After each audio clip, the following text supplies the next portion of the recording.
In the quiet stillness between your thoughts, there exists a profound truth that has guided seekers for thousands of years. Imagine for a moment that within your own mind lies a sanctuary of peace, so vast and boundless that no external circumstance could ever disturb it. What if I told you that according to Zen Buddhism, this sanctuary isn't something you need to create, it's something you already possess? This isn't a mere philosophical assertion, but a lived reality accessible through diligent practice and a shift in perspective.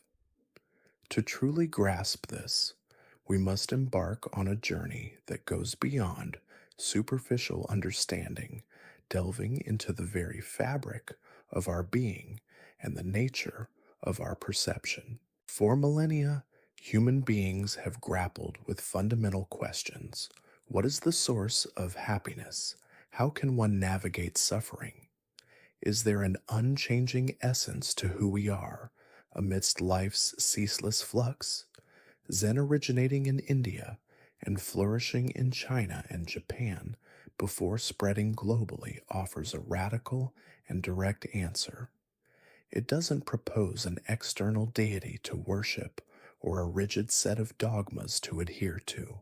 Instead, it directs our gaze inward, asserting that the very source of our suffering, and paradoxically, our ultimate liberation, lies within the confines of our own minds.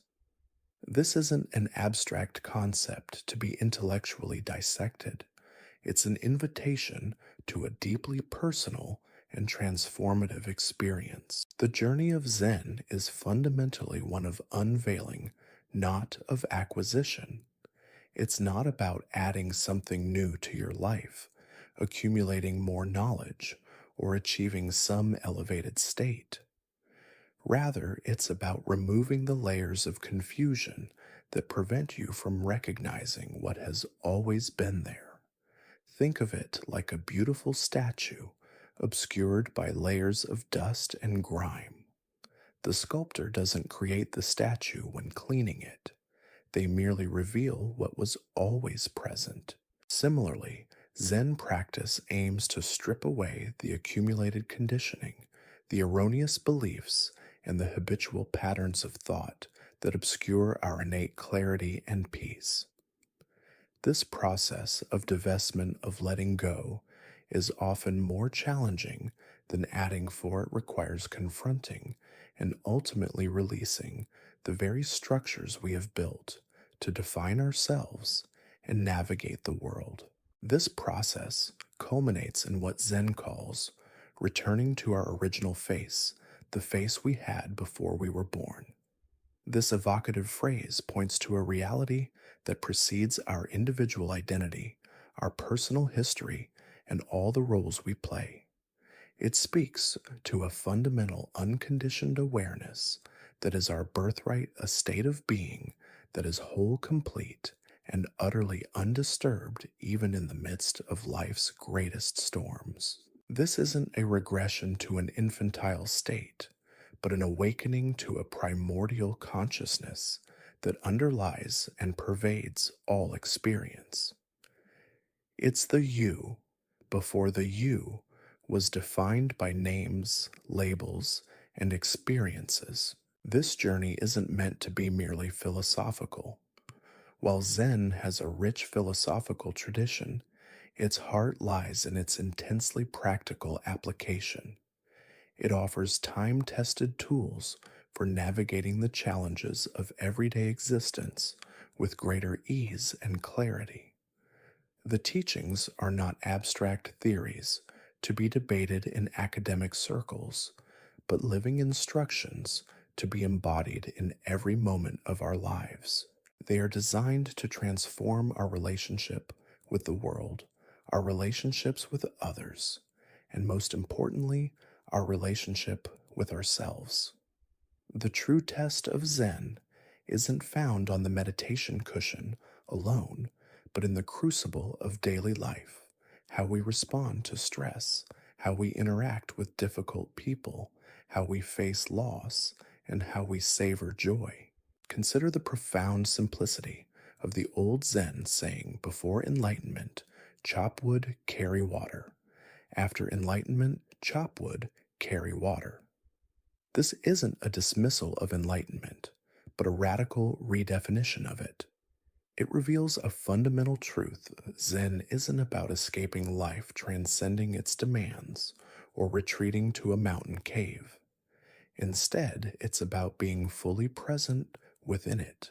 It's about discovering extraordinary meaning in ordinary moments and finding freedom not by changing our external circumstances, but by fundamentally transforming our relationship to them.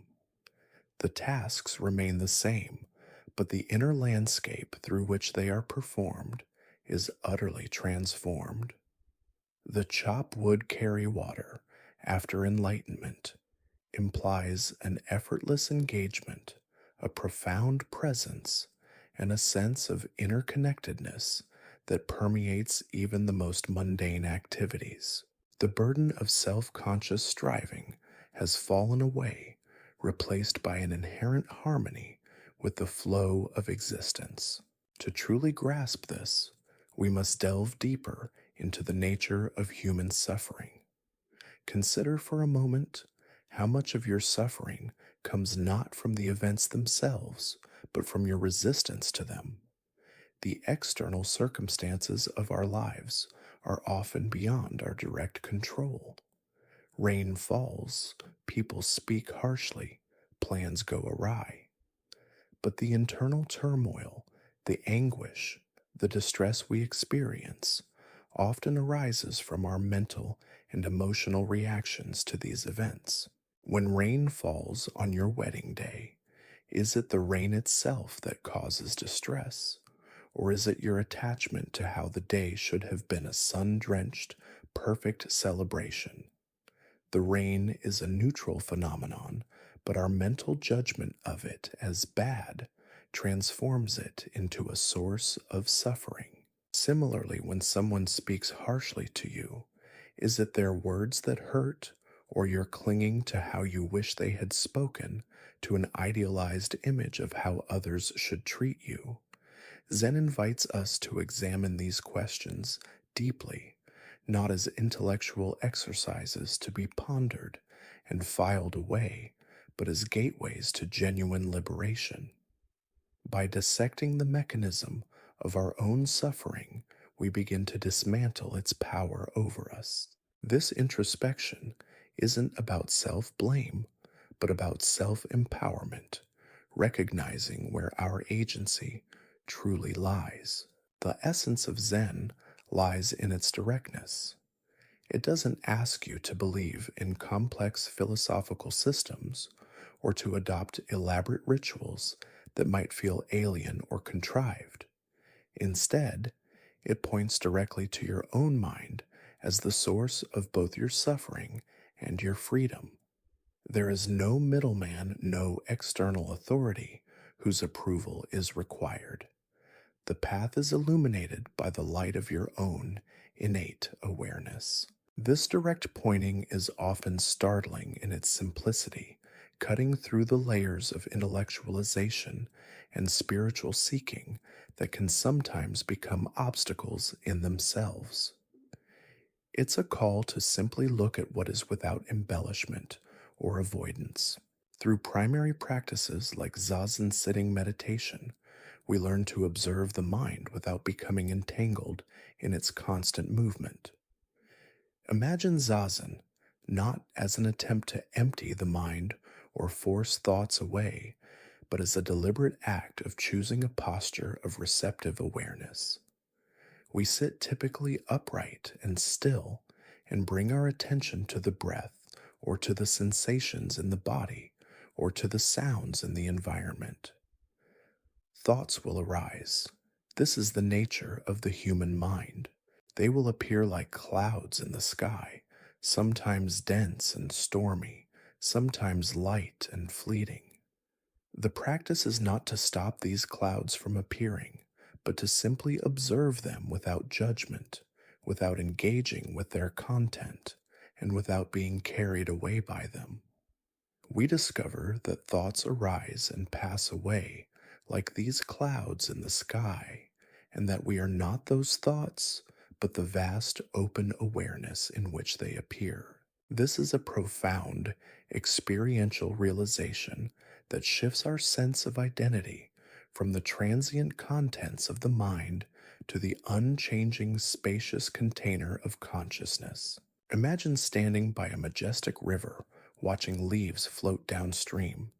Some leaves move quickly, others slowly. Some get caught in eddies before continuing their journey. This is a vivid metaphor for how Zen teaches us to observe our thoughts. We don't try to stop the river, to grasp at the leaves, or to redirect their flow. We simply stand on the bank and watch it flow without attachment. There's no need to analyze each leaf, to judge its speed, or to worry about where it's going. Just observe. When we cease identifying with every thought that crosses our mind, when we recognize that I am thinking is different from I am the thought, we begin to experience a profound shift in our relationship to life itself. The incessant internal dialogue, the constant commentary and judgment begins to lose its grip. This doesn't mean we stop thinking, but that our thinking becomes a tool we use rather than a master that controls us. This direct non conceptual approach is often challenged by the thinking mind, which thrives on logic explanation and resolution. This is where the famous Zen koans come into play. A Zen master once asked his disciples, "What is the sound of one hand clapping?" This paradoxical riddle isn't meant to be solved through logic, through intellectual reasoning or analysis. If you try to think your way to an answer, you will inevitably become frustrated. The purpose of a koan is to exhaust the analytical mind and create an opening for direct insight. It's a verbal sledgehammer designed to break through the conceptual frameworks that trap us. In the space beyond concepts and categories, beyond the endless chatter of the thinking mind, lies the possibility of awakening to what has always been here, an intuitive, direct understanding that transcends verbalization. It's a taste of the original face. True freedom, from the Zen perspective, doesn't come from controlling our environment or from getting what we want. This is a common misconception leading to a perpetual chase for external conditions that we believe will bring us happiness. But as soon as one desire is fulfilled, another arises, leading to an endless cycle of dissatisfaction. Instead, freedom comes from releasing our grip on how we think things should be and meeting life exactly as it is. This is a radical acceptance not of passive resignation or giving up on positive change, but of the present reality. It's an embrace of what is rather than a struggle against it. This doesn't mean we stop striving for improvement or advocating for justice. Rather, it means acting from a place of clarity and presence rather than from reactivity and delusion. Our actions then become more effective, more compassionate, and less burdened by personal attachment to outcomes. The desire for change shifts from a desperate craving to a clear, wise intention rooted in reality. The timeless story of the farmer and his horse serves as a profound allegory for the Zen understanding of impermanence and the limitations of our conventional judgments. In this narrative, a farmer experiences a series of events: a horse running away its return with wild horses, his son's broken leg, and the son being spared from military conscription.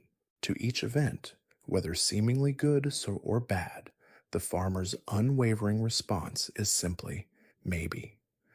This seemingly simple response is loaded with profound wisdom, embodying a radical acceptance of life's unpredictable flow and a deep recognition that our immediate judgments are always based on a limited and incomplete perspective. In our modern, fast paced world, we are conditioned to constantly evaluate, label, and judge every experience as good or bad, fortunate or unfortunate. We categorize events based on our immediate preferences and expectations, and this constant mental activity often generates a significant amount of unnecessary suffering. When something bad happens, we resist it, we lament it, we replay it in our minds, adding layers of mental anguish to the initial discomfort. When something good happens, we cling to it, we try to prolong it, and we fear its inevitable loss, thus tainting the present joy with anxiety about the future. The farmer, however, embodies a different way of being. His maybe is not an expression of indifference or apathy, but of equanimity, a balanced state of mind that remains undisturbed by the ever changing tides of fortune and misfortune. He understands that every event is part of a larger, interconnected tapestry, and its ultimate meaning or consequence cannot be fully known in the moment. This story illustrates the Zen understanding that life unfolds in ways we cannot predict or control. We plan, we strive, we exert effort, but the universe often has its own unfolding. Our judgments about what is good or bad are based on limited perspective and often prove premature. The broken leg, initially perceived as a tragedy, ultimately becomes the very condition that saves the son from the horrors of war. The runaway horse and apparent loss leads to an abundance of new horses. By suspending these judgments and remaining open to the unfolding of life, we free ourselves from unnecessary suffering and align more deeply with reality as it is. This alignment isn't passive resignation, it's an active and conscious surrender to the nature of existence, a willingness to dance with whatever arises rather than trying to force life into our preconceived molds. It's a deep trust in the inherent intelligence of the universe, even when its manifestations seem contrary to our immediate desires.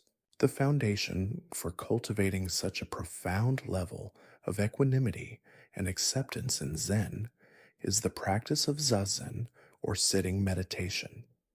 This practice forms the very heart of Zen training, offering a direct pathway to experiencing reality as it is without the distorting lens of conceptual thought and emotional reactivity. In Zazen, we simply sit, allowing everything to be as it is. This might sound deceptively easy, almost trivial, but anyone who has tried to sit still for even 5 minutes knows the relentless restlessness of the untrained mind. When we attempt to sit silently, our minds often become a turbulent river of thoughts, sensations, and emotions. Thoughts cascade endlessly, replaying past events, anticipating future scenarios, judging the present moment, and creating endless narratives. The body fidgets, discomfort arises, and the urge to move or escape the inner turmoil can be overwhelming. Yet it is precisely by sitting with these experiences, not trying to change them, to suppress them, or to escape them, but simply observing them with kind and unwavering attention, that we begin to discover a deeper dimension of being. We are not trying to stop thinking in Zazen, which is an impossible and counterproductive goal. Instead, we are learning to change our relationship to thinking. We are learning to be a witness to the parade of mental phenomena rather than an entangled participant. When we sit in Zazen, We aren't trying to achieve some special state of bliss or profound enlightenment. We're simply learning to be present with whatever arises to meet each moment with open, non judgmental awareness. This is the radical simplicity of Zen, finding profound depth and freedom in the very act of being present with ordinary experience. As the Japanese Zen master Dogen taught, to study the Buddha way is to study the self. To study the self is to forget the self. To forget the self is to be actualized by myriad things. This profound teaching offers a roadmap for the transformative power of Zazen.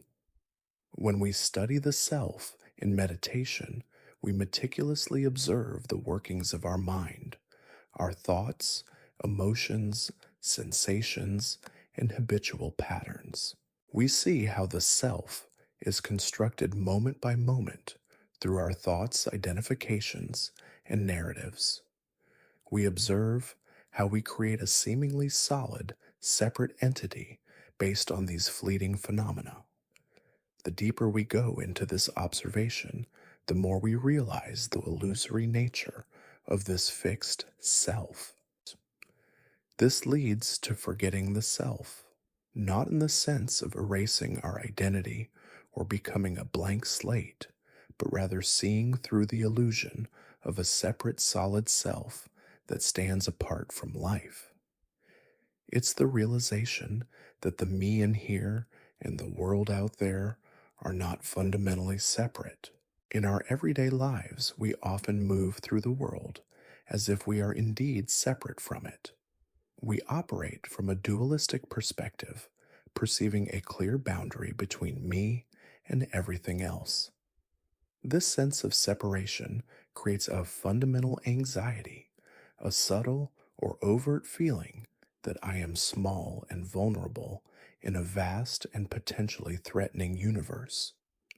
This fundamental anxiety drives much of our clinging, our aversion, and our constant striving for control and security.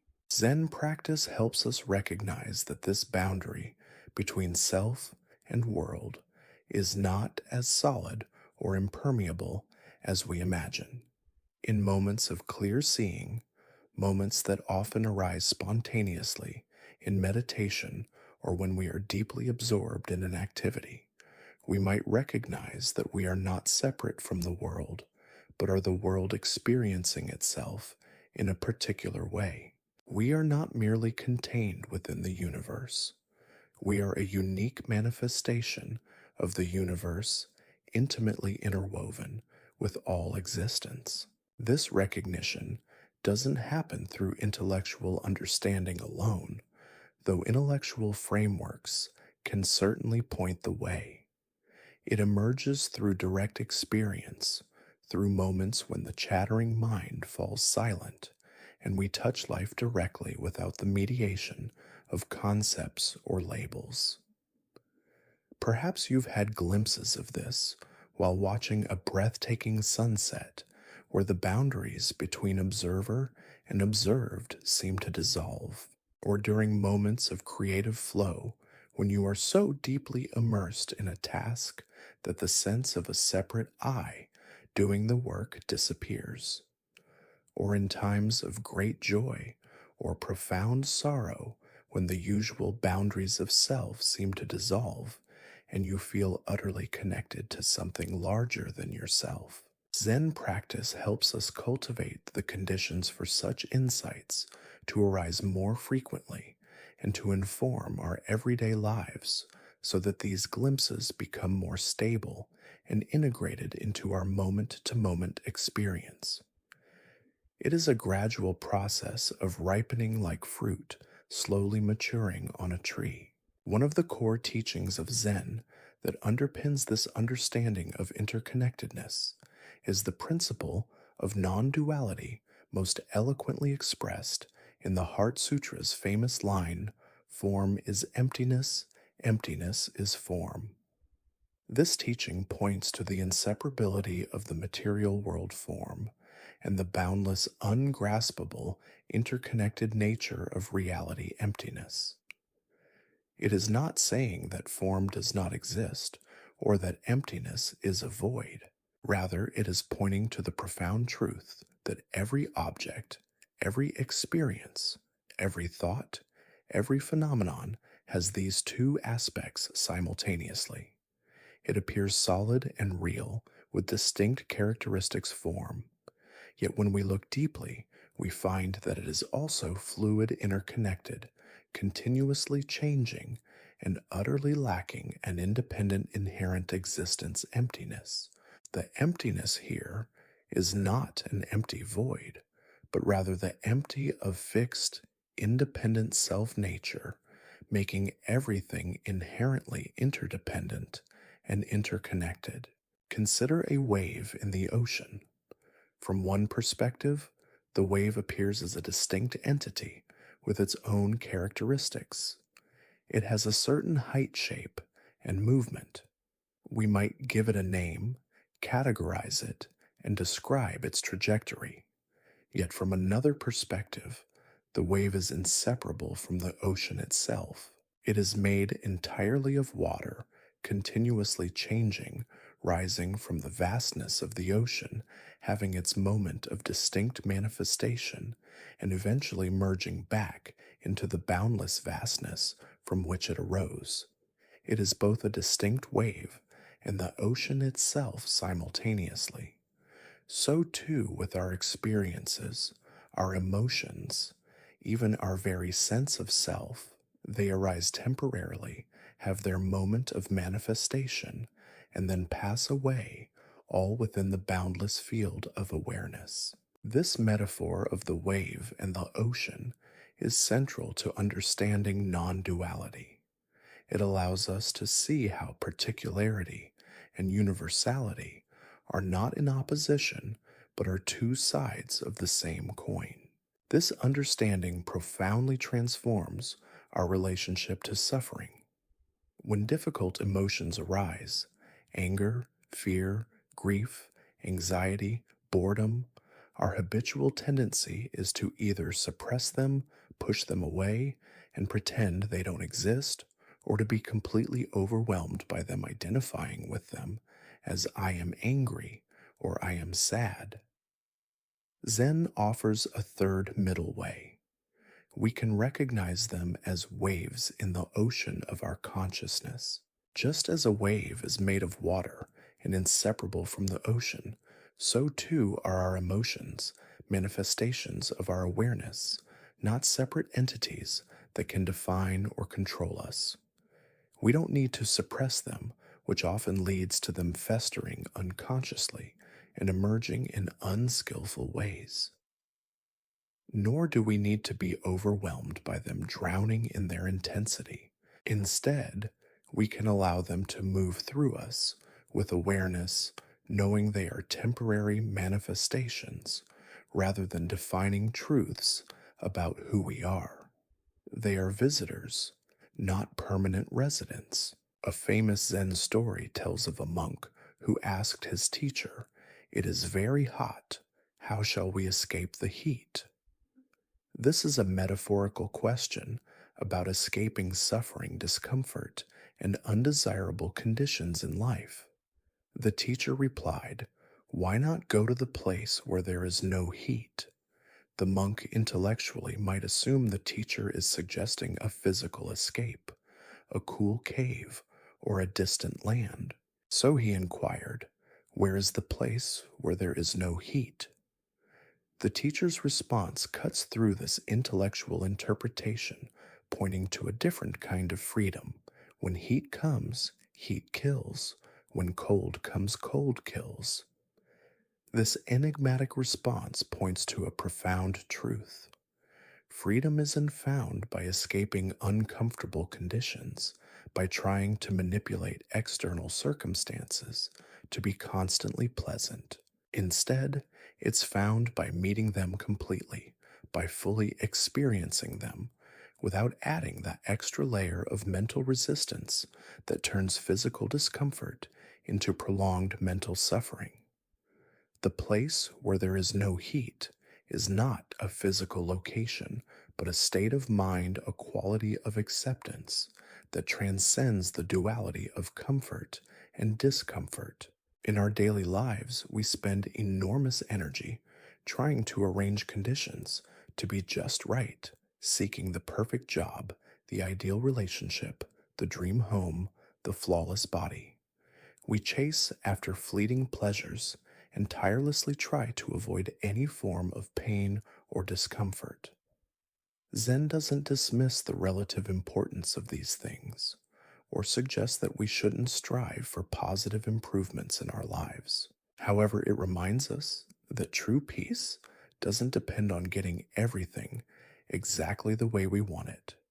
If our peace is contingent on external conditions, it will always be precarious, for life is inherently unstable and unpredictable.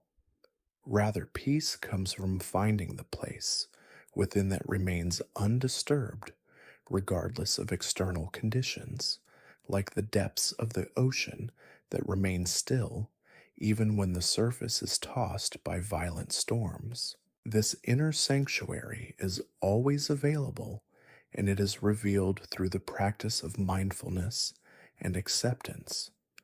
It is the peace of being fully present with whatever is without the additional burden of judgment, resistance, or craving. The practice of mindfulness in Zen isn't about chasing pleasant experiences or striving to achieve states of bliss. These may arise spontaneously, but they are not the goal. The fundamental aim of mindfulness is to develop the unwavering capacity to be present with whatever arises pleasant or unpleasant without being carried away by it. This is a subtle yet profound distinction from conventional notions of happiness or well being, which often involve a relentless pursuit of comfort and avoidance of discomfort. True mindfulness allows us to hold the entire spectrum of human experience with an open and accepting awareness. It doesn't mean we become passive or indifferent to life's challenges or injustices. On the contrary, by not wasting immense energy in resistance to what is, we become more capable of clear, effective, and compassionate action. When our minds are not consumed by inner struggle, our external engagement becomes far more skillful and potent. Consider a vivid analogy. Imagine walking on a slippery patch of ice. If you are tense, rigid, and afraid of falling, your muscles will tighten, your movements will become jerky, and paradoxically, you are actually more likely to slip and fall because your rigidity prevents you from adapting moment by moment to the subtle shifts in the ice. Now imagine walking on the same ice with a relaxed awareness, your body supple and responsive, ready to adjust fluidly to changing conditions. This relaxed walker is far more likely to navigate the ice successfully. Similarly, when we approach life's challenges, be they personal setbacks, interpersonal conflicts, or global crises, with rigid expectations, fixed ideas, and internal resistance, we reduce our capacity to respond skillfully. Our inner tension mirrors the rigidity of the tense walker, making us more prone to falling into distress and unskillful reactions. Mindfulness, by fostering a relaxed yet attentive presence, enables us to navigate life's inevitable uncertainties with greater agility and grace, just like the fluidly responsive walker on ice. At the heart of Zen practice is the cultivation of what's called beginner's mind, shoshin in Japanese. This is a quality of openness, eagerness, and curiosity that isn't limited or constrained by preconceptions, previous knowledge, or past experiences. It's the fresh perspective of someone encountering something for the very first time. Shunryu Suzuki, who played a pivotal role in bringing Zen to America, famously articulated this concept. In the beginner's mind, there are many possibilities. In the expert's mind, there are few. An expert's mind, while possessing valuable knowledge and experience, can sometimes become rigid, closed off to new information, and convinced of its own knowing. This can lead to complacency, an inability to adapt, and a missed opportunity for fresh insights. The beginner's mind, however, approaches each moment freshly without imposing our preconceived ideas of how things should be, how people should behave, or how we should feel. In this state of open receptivity, we discover new possibilities for understanding new ways of responding to life's challenges and a renewed sense of wonder in the ordinary. It's an ongoing invitation to remain teachable, curious, and humble, regardless of how much experience we might accumulate. This beginner's mind is particularly valuable and indeed essential in times of significant change or profound uncertainty. Life is inherently unpredictable, and periods of transition when familiar structures fall away, a long term relationship ends, a job is lost, health declines, or global crises emerge can be deeply disorienting. Our natural human tendency in such moments is to grasp for security and control, to seek firm ground in a shaking world, or to desperately cling to what was. Zen invites us instead to remain open to not knowing, to embrace the spaciousness of uncertainty, and to allow ourselves to be vulnerable to life's inherent fluidity. This isn't a call to recklessness, but a deep trust in our innate capacity to adapt and discover. In this vulnerable openness, when we release the need to control and predict, we may discover profound resources within ourselves that were previously hidden, obscured by our reliance on external certainties and our ingrained patterns of control. It is often in the dissolution of the known that the truly new and transformative can emerge. The profound wisdom of Zen masters often points to this radical presence. There's a widely known story of a Zen master, revered for his profound equanimity and inner peace. A student observing this unwavering calm amidst all circumstances asked him, "Master, how do you maintain such peace of mind?" The master's reply was disarmingly simple. "When I eat, I eat. When I walk, I walk. When I sleep, I sleep." The student, perhaps expecting a complex philosophical treatise or a secret ritual, was initially confused. He responded, "But that's what everyone does. We all eat, walk, and sleep." The master smiled gently and clarified, "No. When most people eat, they're thinking about walking. When they walk, they're thinking about sleeping. When they sleep, they're thinking about eating. They're never fully present for their lives." This anecdote beautifully captures the essence of Zen practice. It is not about what you do, but how you do it. This complete presence, no, this wholehearted engagement with the activity of the moment, is truly at the heart of Zen practice. It's not about achieving some special, transcendent state of ecstasy or bliss that removes us from the world. Rather, it is about removing the veils that prevent us from experiencing the extraordinary richness of ordinary life. Our minds are constantly time traveling, replaying the past, regretting decisions, dwelling on grievances, or anxiously anticipating the future, planning, worrying, fantasizing.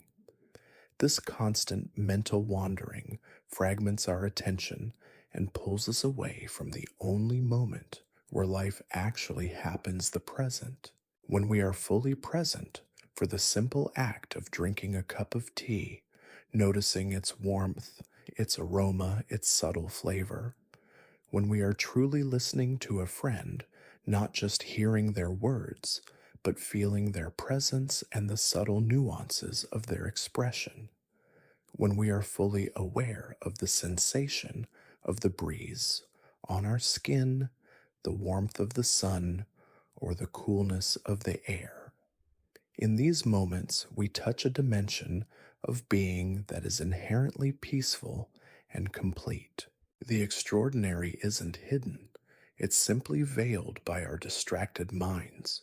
Zen teachings consistently emphasize the importance of everyday activities as opportunities for practice. This breaks down the artificial barrier between spiritual life and ordinary life. Chopping vegetables, sweeping the floor, washing dishes, walking from one room to another. These mundane tasks, often rushed through or performed mindlessly, become powerful vehicles for awakening when approached with full and sustained attention. The quality of our mind during these seemingly insignificant actions reflects the quality of our life. There's a classic Zen story that perfectly encapsulates this principle. A monk eager for profound spiritual insights asked his teacher for instructions on the direct path to enlightenment. The teacher, rather than offering complex doctrines, asked, "Have you eaten your rice porridge?" The monk, perhaps surprised by the mundane question, replied, "Yes." The teacher then simply said, "Then wash your bowl." This simple instruction contains the entire essence of Zen. The sacred isn't found apart from the ordinary, in some distant realm or special state, but profoundly within it. Enlightenment isn't something to be attained after washing the bowl. It is realized in the very act of washing the bowl with complete and total presence. The practice of Zen doesn't promise to remove all difficulties from life. This is a crucial point, as spiritual paths are sometimes mistakenly sought as an escape from suffering. Pain, loss, illness, disappointment, and change are inevitable aspects of human existence. These are not optional. They are woven into the very fabric of being alive.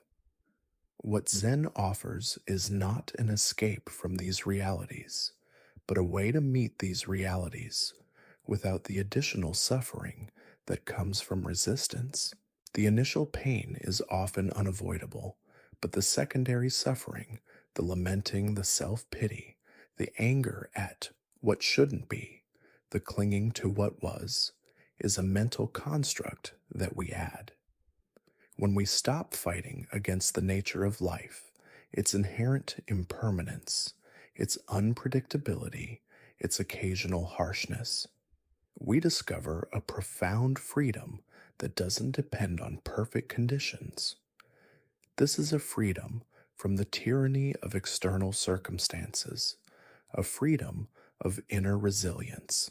Consider another powerful analogy. Imagine swimming against a strong current. You exhaust yourself in the struggle, fighting against the natural flow, becoming increasingly fatigued and frustrated, versus learning to flow with it, using its energy to navigate skillfully, perhaps even finding a way to reach your destination with less effort.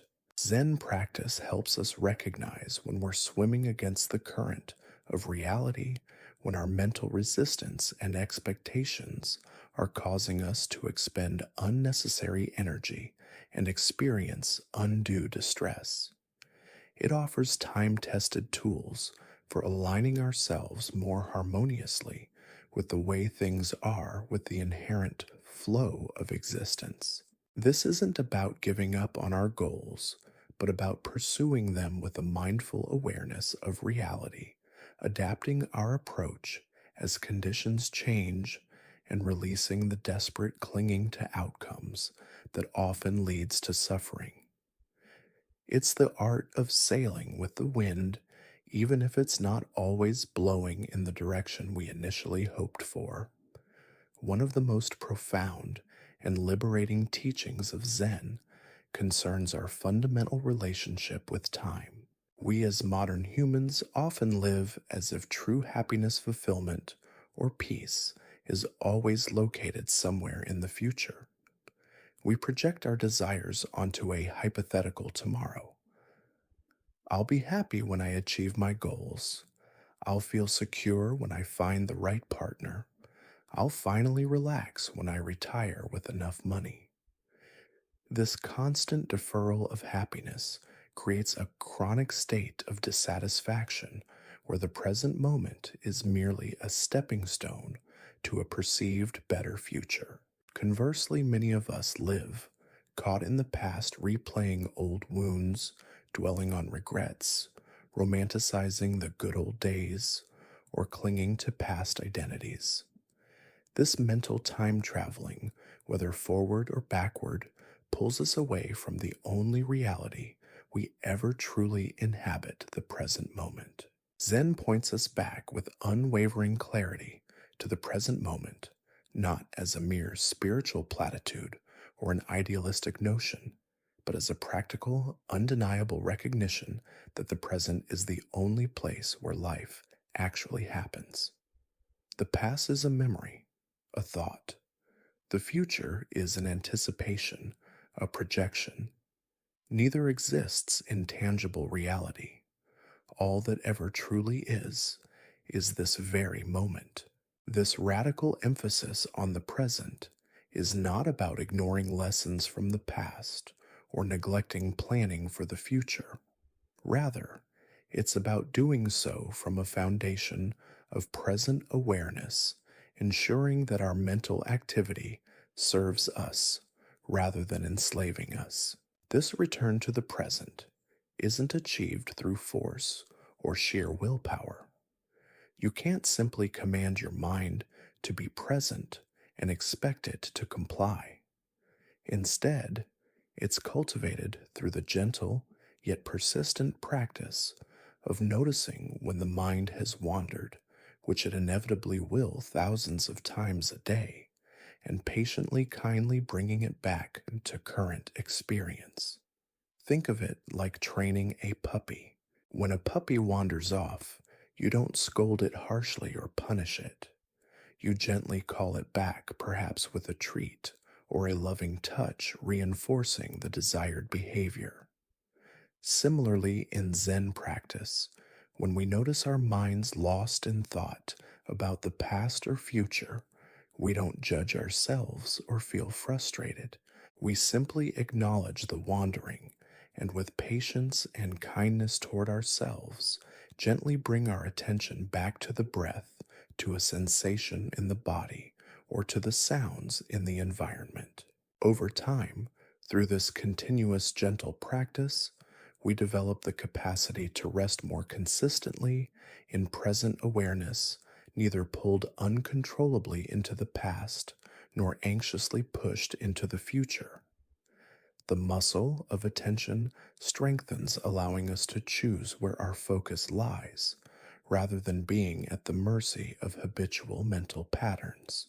The difference in felt experience is palpable, like the difference between being caught in a turbulent dream where we are at the mercy of its events, and being awake within the dream, aware that we are dreaming, and thus gaining a sense of freedom and perspective. In essence, we move from being passively carried by the river of thought to consciously navigating its currents.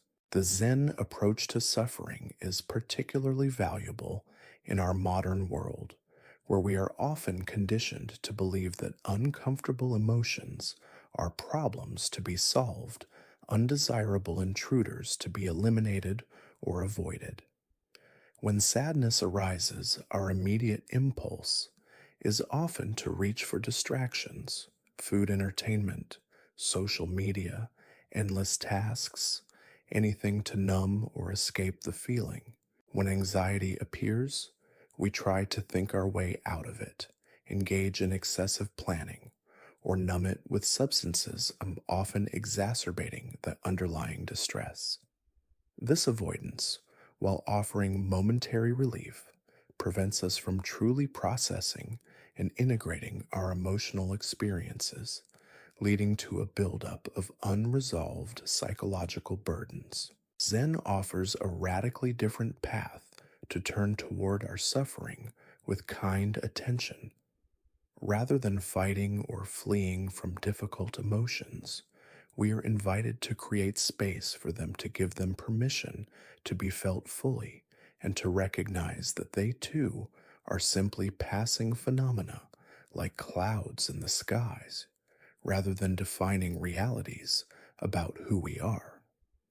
This doesn't mean wallowing in pain or indulging in endless self pitying processing of difficult emotions. Rather, it means developing the profound capacity to be with our experience as it is, without needing to fix it, change it, or escape it.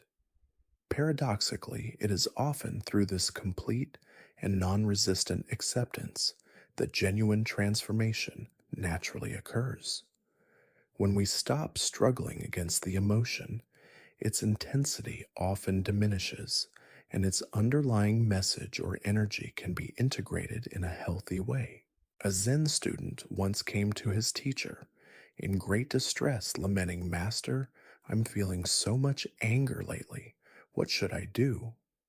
The teacher, instead of offering a method for suppressing anger, replied, "Show me this anger."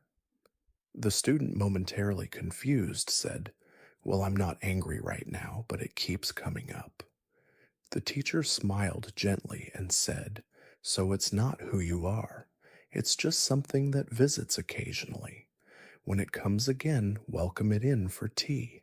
Observe it closely. See what it has to teach you, and watch how, like all guests, it eventually leaves on its own." This profound teaching illustrates the quintessential Zen approach to difficult emotions. It encourages us not to identify with them as "who I am angry," but to recognize them as temporary visitors in the spaciousness of our awareness.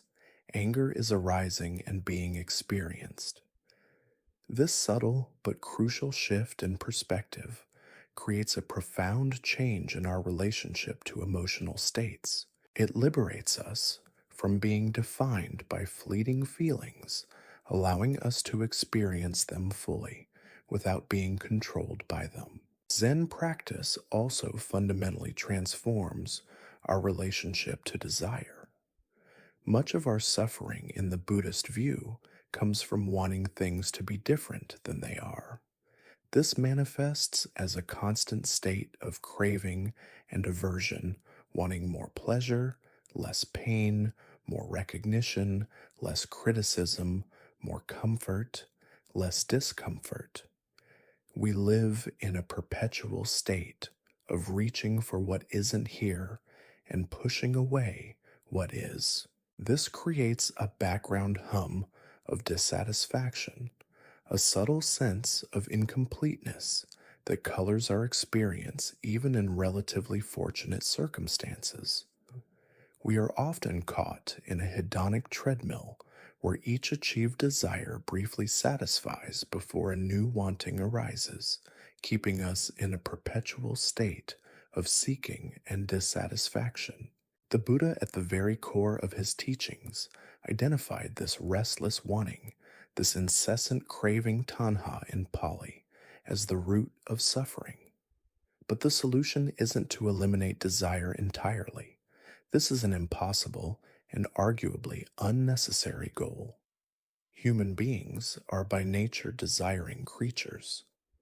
Rather, the Zen approach is to see through the false promise that getting what we want will bring lasting happiness.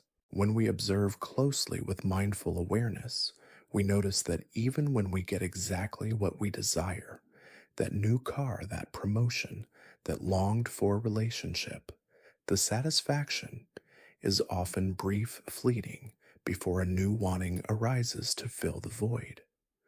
This recognition doesn't make us passive or apathetic, devoid of motivation or ambition. It simply helps us hold our desires more lightly without being driven by them in a compulsive or desperate way. We can still pursue goals, but we do so from a place of clarity and presence rather than a desperate attempt to fill an inner void. There's a famous Zen story that beautifully illustrates this profound teaching about desire impermanence and the preciousness of the present moment, even amidst existential peril. It tells of a monk who was being chased by a ferocious tiger. He ran until he came to the edge of a sheer cliff. Desperate, he saw a strong vine growing over the edge and quickly climbed down it to escape the tiger above. As he hung there precariously, he looked down and saw another tiger waiting patiently at the bottom of the cliff, ready to pounce. To make matters worse, as he clung to the vine, two mice, one white, one black, representing day and night, or the relentless passage of time, began gnawing steadily at the vine above him, gradually shortening his tenuous hold on life. In this utterly precarious and perilous position, suspended between life and death, the monk happened to notice a single wild strawberry growing on the cliffside just within his reach. He picked it, put it in his mouth, and exclaimed, "How sweet!" This story is a powerful koan in itself, a metaphor for the human condition. The tigers symbolize the dangers and uncertainties of life, our fears, illnesses, and ultimately death itself. The mice represent the relentless march of time, day and night, gradually shortening our lives and bringing us closer to our inevitable end. Yet, even in this midst of imminent danger and the knowledge of our mortality, the monk fully tasted the sweetness of the present moment, the wild strawberry. This isn't about ignoring reality or being naive about peril. It's about experiencing life completely without the overlay of conceptual thinking that removes us from direct experience. Our minds often filter our present reality through anxiety about the future or regrets about the past, preventing us from truly being here. The monk, facing ultimate uncertainty, found profound liberation in the simple, direct experience of taste, a radical act of presence. The practice of zazen sitting meditation is precisely what develops our capacity for this direct, unmediated experience of life. As we sit quietly observing the breath as it rises and falls, allowing thoughts and emotions to come and go without following them, we are rigorously training ourselves to be present for life as it is happening, not as we think about it or as we wish it would be. This is a moment-to-moment commitment to reality. This quality of presence isn't limited to formal meditation sessions. It gradually infuses all our activities, allowing us to live with greater fullness, appreciation, and pervasive sense of gratitude.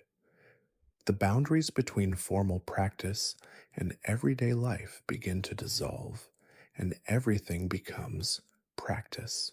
Zen teacher Charlotte Joko Beck, known for her no-nonsense pragmatic approach, described this entire process as nothing special. It's not a pursuit of extraordinary transcendent states of being or mystical experiences. Instead, it's an intimate, wholehearted engagement with ordinary life. She wrote, "Our lives are always all right. There's nothing wrong with them. Even if we have horrendous problems, it's just our life." This radical acceptance doesn't imply resigned passivity in the face of suffering or injustice. On the contrary, it cultivates a clear-eyed engagement with life that doesn't waste precious energy in futile resistance to what cannot be changed. When we stop fighting reality, that energy is freed up for skillful action and genuine compassion. This acceptance extends to ourselves as well, which is often the most challenging aspect. Many of us carry a harsh inner critic, a relentless voice that constantly judges, finds fault, and tells us we are lacking, not good enough, or unworthy. Zen practice helps us recognize this voice not as an ultimate truth, but as conditioned thinking, a collection of ingrained habits, beliefs, and societal messages. As we develop the capacity to observe these self critical thoughts without automatically believing them or becoming entangled in their narratives, we create a vital space for a more compassionate relationship with ourselves and, by extension, with others. This self compassion is not self indulgence. It is a recognition of our shared humanity, our inherent imperfections, and our capacity for growth. It allows us to meet our own struggles with the same kindness and understanding we would offer a dear friend. A famous Zen saying tells us, "The obstacle is the path." This counterintuitive wisdom points to a profound truth.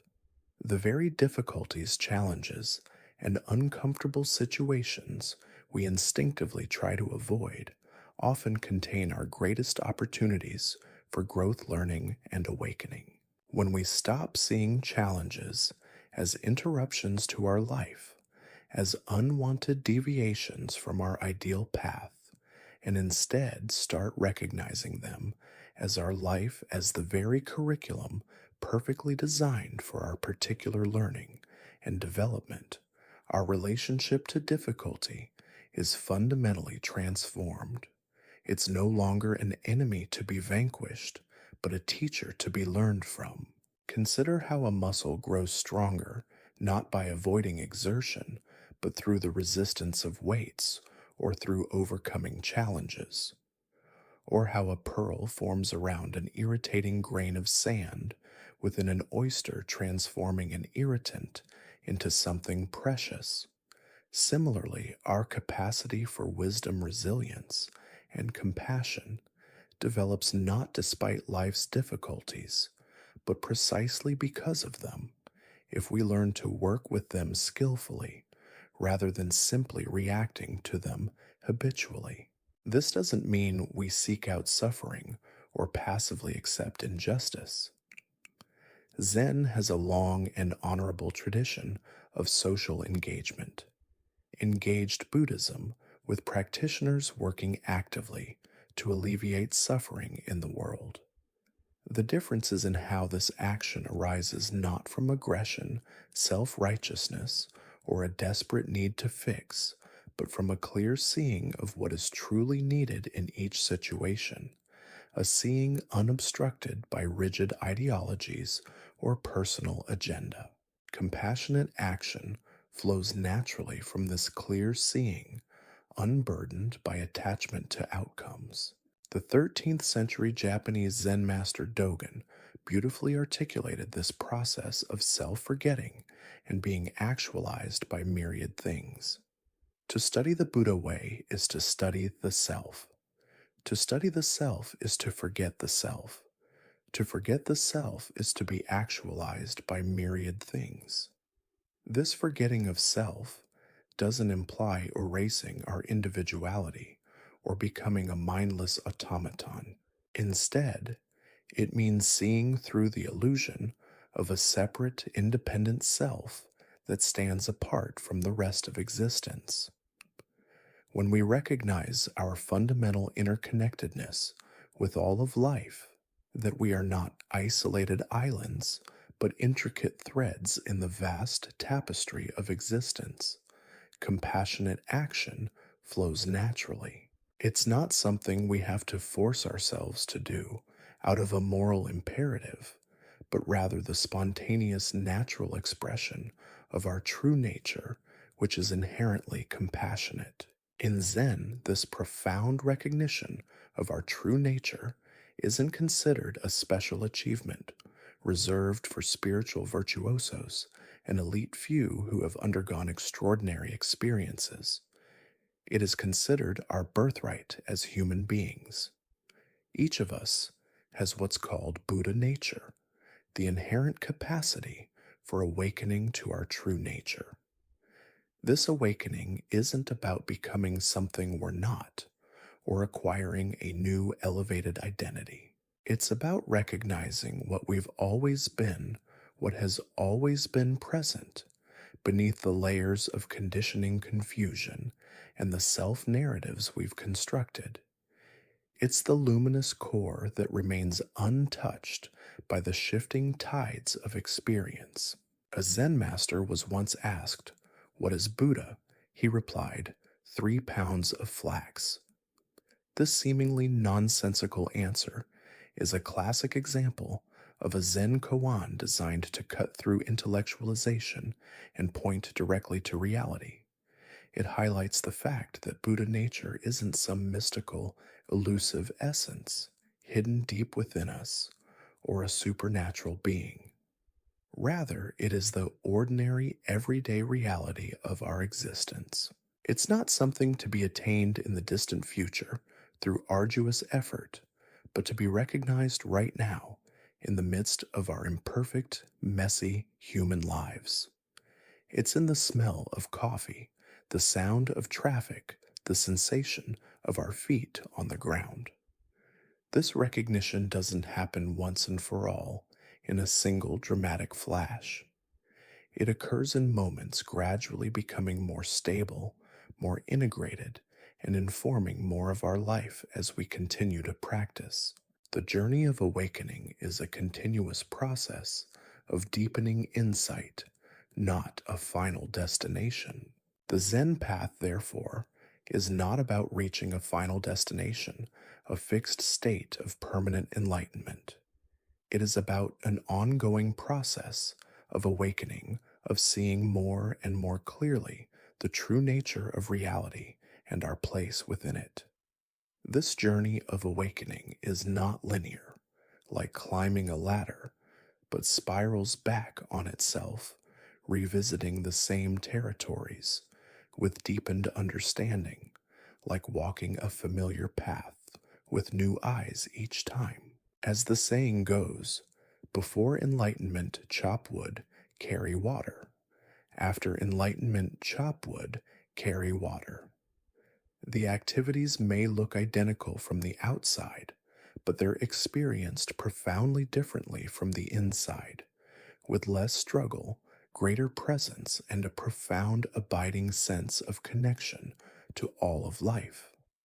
The veil of separation has been lifted, and the ordinary is revealed as sacred.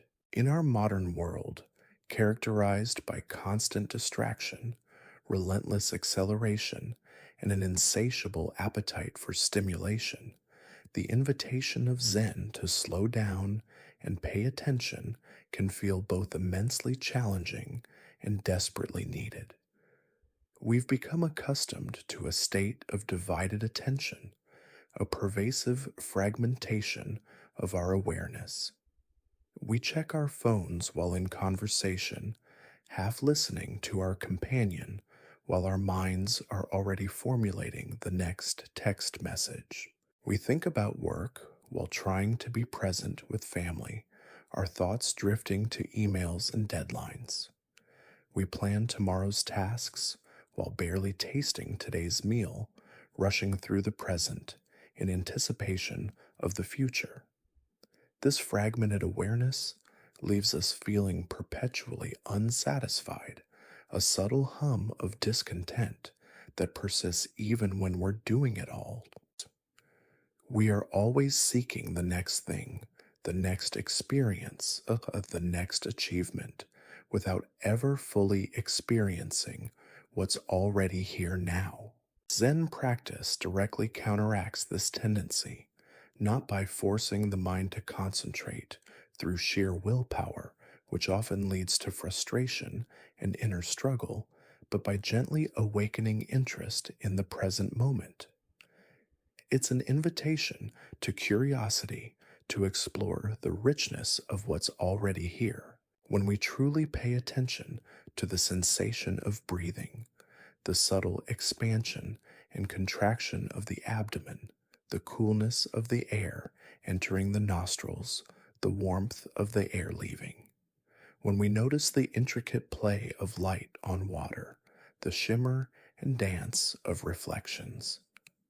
When we become attuned to the subtle expressions on a loved one's face, the unspoken emotions conveyed through their eyes, or a slight turn of the lip, in these moments, we discover an extraordinary richness in ordinary experience that we usually miss in our hurried, distracted lives. The mundane transforms into the miraculous simply through the quality of our attention. There's a poignant Zen story that illustrates this pervasive human tendency to be driven by external forces rather than conscious choice. A man on horseback appears to be in a great hurry, galloping furiously down a road. A bystander, curious about his haste, calls out, "Where are you going in such a rush?" The rider, without slowing down, replies, "I don't know. Ask the horse." This parable powerfully illustrates how many of us live our lives carried along by deeply ingrained habits, societal expectations, external demands, and unconscious reactivity. We rarely pause to question our direction, to discern our true intentions, or to make conscious choices about how we're using our limited and precious time on earth. We are riding the horse of our conditioning without truly being in the driver's seat. Zen invites us to take the reins of attention back from this runaway horse of habit. Through practices like zazen sitting meditation, we systematically develop the capacity to notice when we've been carried away by thought, by distraction, by external demands, and to gently yet firmly return to present awareness. This doesn't happen through force or strain, through stern self reproach or rigid discipline. Rather, it is cultivated through the gentle yet persistent practice of noticing and returning, thousands of times with patience and boundless kindness toward ourselves each time we get lost in thought. Every return is a moment of awakening, a tiny victory of presence over distraction. It's the essence of what is called moment to moment awareness. This quality of attention isn't just about cultivating personal peace or inner calm, though these are certainly valuable outcomes. It profoundly affects how we move through the world and interact with others. When we are fully present with another person, truly listening and seeing them without our minds wandering or formulating our next response, we offer them the rare and precious gift of being truly seen and heard. This deep, non judgmental attention creates a space of profound connection and validates the other person's experience in a way that mere words often cannot. When we are fully engaged in our work, whatever it might be, from writing a complex report to washing dishes, we bring a level of care and excellence to our actions rather than hurrying through them to get to something else. The quality of our attention elevates the quality of our output and our experience of the work itself. A powerful Zen exchange encapsulates the absolute centrality of awareness itself. A Zen student eager for the deepest teaching asked his teacher, "Master, what is the most important thing?" The teacher, without hesitation, replied, "Attention." The student, perhaps thinking he hadn't heard correctly or expecting a more complex or profound answer, repeated his question, "No, master? I mean, What is the most important thing? The teacher, with unwavering gaze, simply repeated, "Attention." Somewhat irritated, the student, feeling his question was being evaded, pressed again. "I understand that attention is important, but what is the most important thing?" The master looked at him deeply, piercingly, and finally clarified, "Attention means attention." This teaching points to the fact that awareness or attention is not merely a means to an end, a tool to get somewhere else or achieve some desired state. The cultivation of present awareness is itself the heart of the path. It is the very ground of being the source of all insight and freedom. As we become more fully present for our lives, for each unfolding moment, we discover that what we've been relentlessly seeking, peace, meaning connection, fulfillment, isn't found elsewhere in some future attainment or external circumstance. Instead, it is revealed to be right here, inherent in the very quality of our attention to what's already present. This doesn't mean that life suddenly becomes easy or that difficulties miraculously disappear. Pain, loss, illness, disappointment, and death remain fundamental realities of human existence. What fundamentally changes through Zen practice is not the external circumstances themselves, but our relationship to these realities. Instead of adding layers of resistance, judgment, and self defeating narratives to our direct experience, we learn to meet it more simply and directly with a quality of open, non judgmental awareness.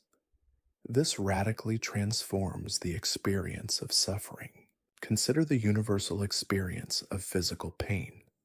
When pain arises in the body, our typical, almost automatic reaction falls into one of two unskillful patterns. Either we tense against it, trying to push it away, suppress it, or deny its presence, thereby creating additional tension and intensifying the suffering. Or we collapse into it, becoming completely identified with the suffering, allowing it to define our entire being. "I am pain." Zen offers a middle way to create space around the pain, to observe it with kind attention without either fighting it or drowning in it. In this spacious awareness, we begin to discover that pain itself is just sensation, a collection of physical qualities, like throbbing, aching, stinging, burning, etc. It is our mental resistance and identification with the sensation that primarily transforms it into suffering. When we separate the raw sensation from our mental reaction to it, we reclaim a significant degree of freedom. The same principle applies equally, if not more powerfully, to emotional pain. When grief, anger, fear, or anxiety arise, our habitual reaction is to either suppress these feelings, shoving them down, distracting ourselves from them, or to become completely identified with them. "I am angry," rather than "anger is arising."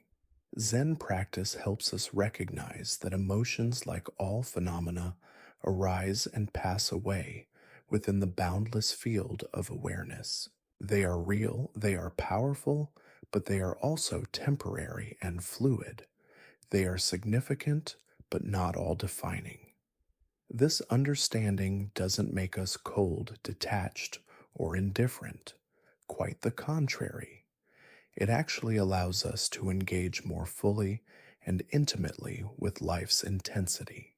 When we're not afraid of difficult emotions, when we know from direct experience that we can be with them without being overwhelmed or destroyed by them, we become capable of greater intimacy, vulnerability, and authenticity in our relationships with ourselves and with others.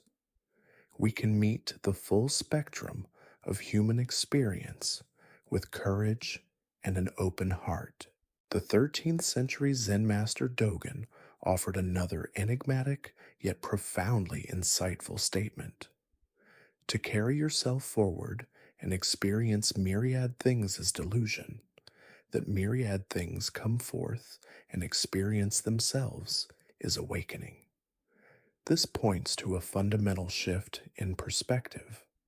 Our habitual mode of existence is often one of carrying ourselves forward as a separate solid self, moving through a world of other things, trying to manipulate control and accumulate experiences. This sense of being a distinct, isolated agent is from the Zen perspective, a form of delusion, a misperception that generates anxiety and suffering. Awakening, conversely, is the realization that myriad things come forth and experience themselves.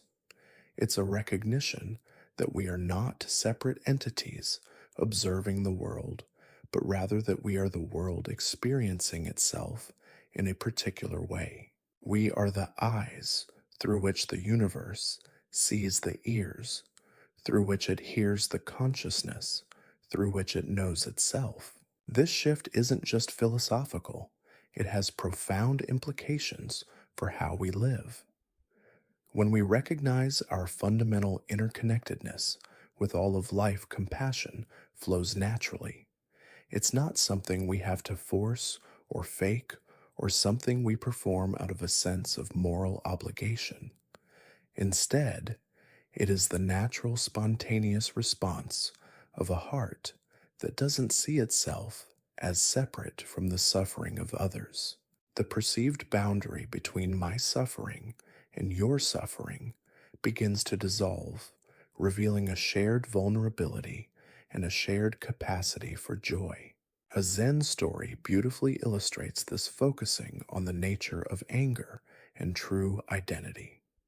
A young monk diligently practicing was frustrated by persistent feelings of anger that seemed incompatible with his spiritual path. He went to his teacher and confessed, "Master, I keep feeling anger. How can I overcome it?"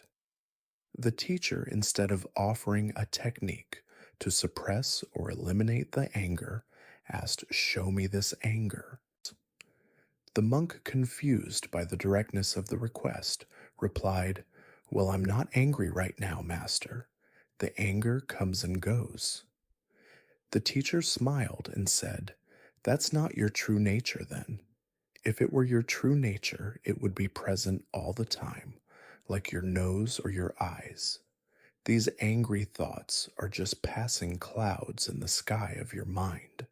Don't identify with them and don't resist them. Just let them pass." This teaching points to what Zen calls our original face, the awareness that is present before thoughts and emotions arise. It is the consciousness that remains constant, clear, and spacious while experiences come and go.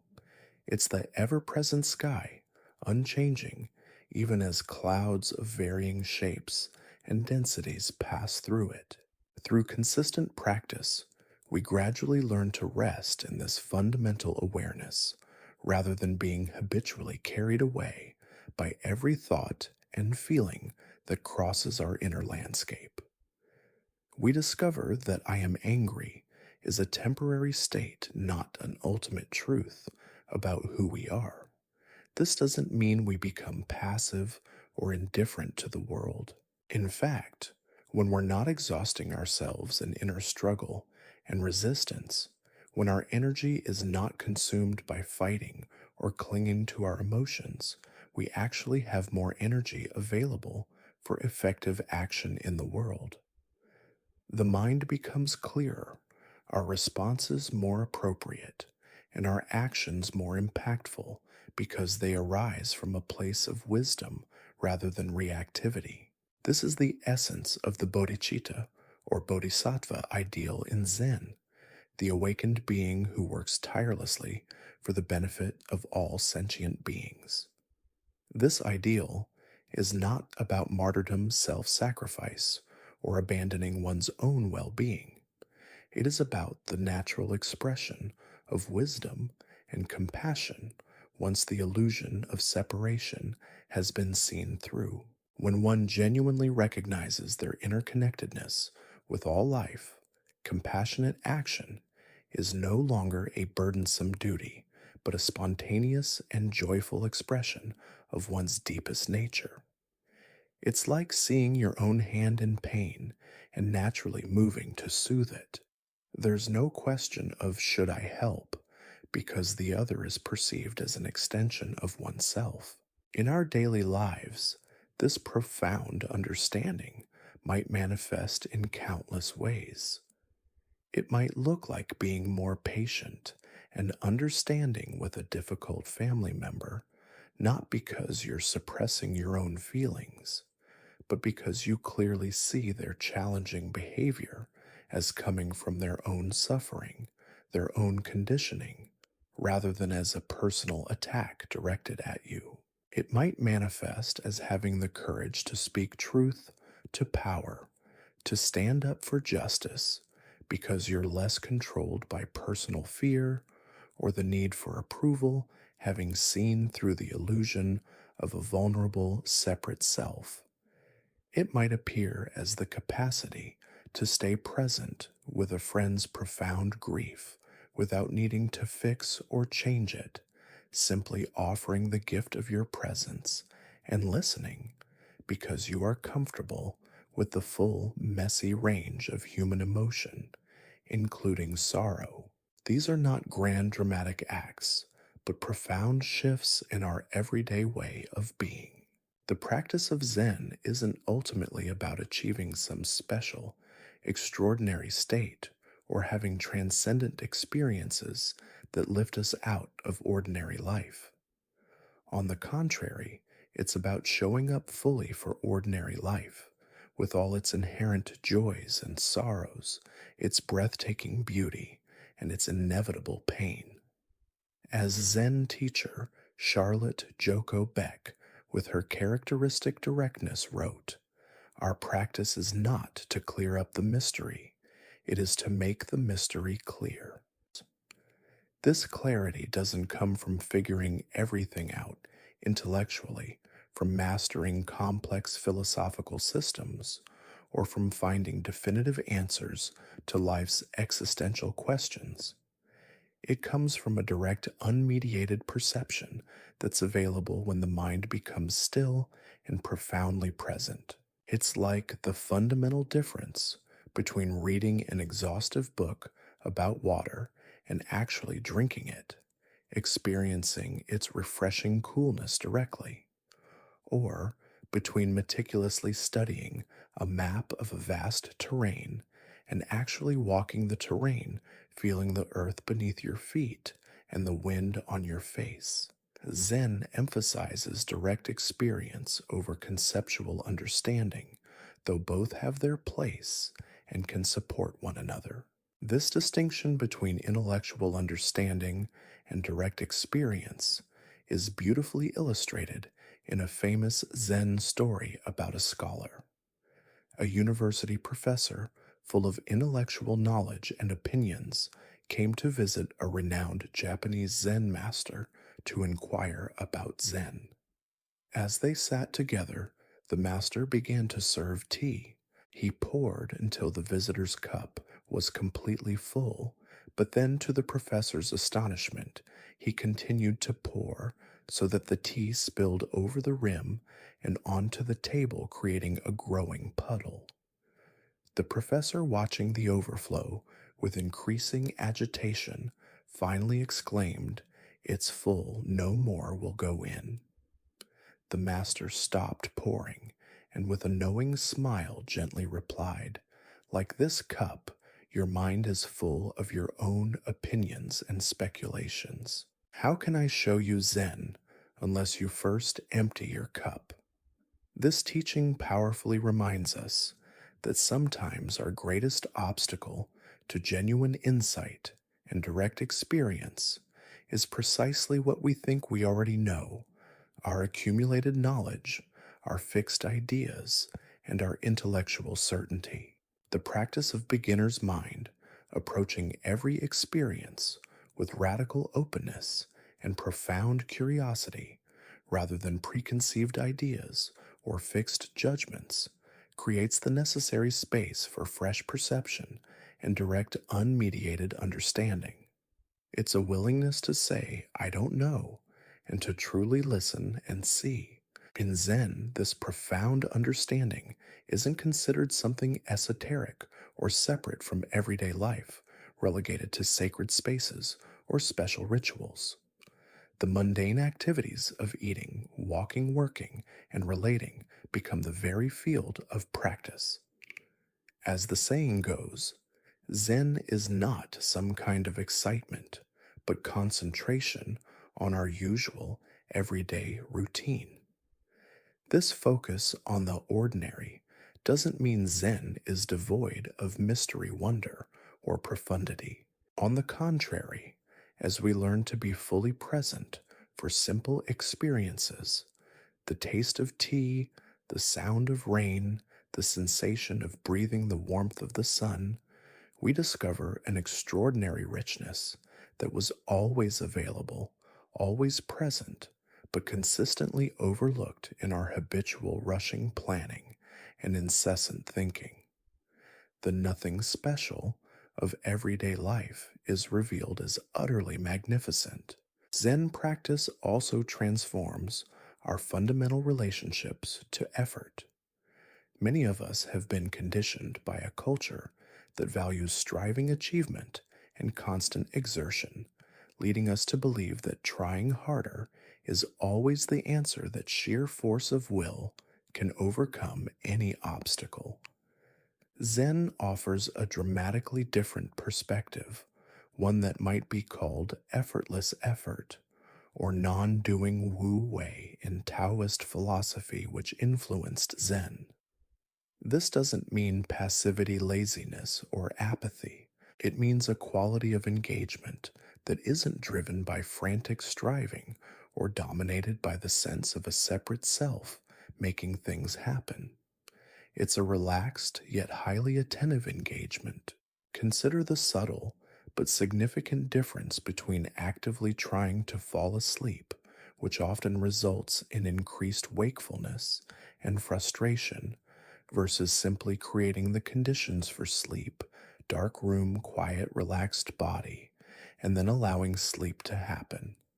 Or the difference between forcing a creative solution through sheer intellectual brute force versus allowing insight to arise spontaneously after a period of deep immersion and then a letting go. Some things, particularly profound insights and authentic solutions, cannot be achieved through direct forceful effort, but require a different approach, creating the optimal conditions and then releasing attachment to control, trusting in the natural process. In Zazen, we don't try to stop thinking or to achieve a particular state of enlightenment.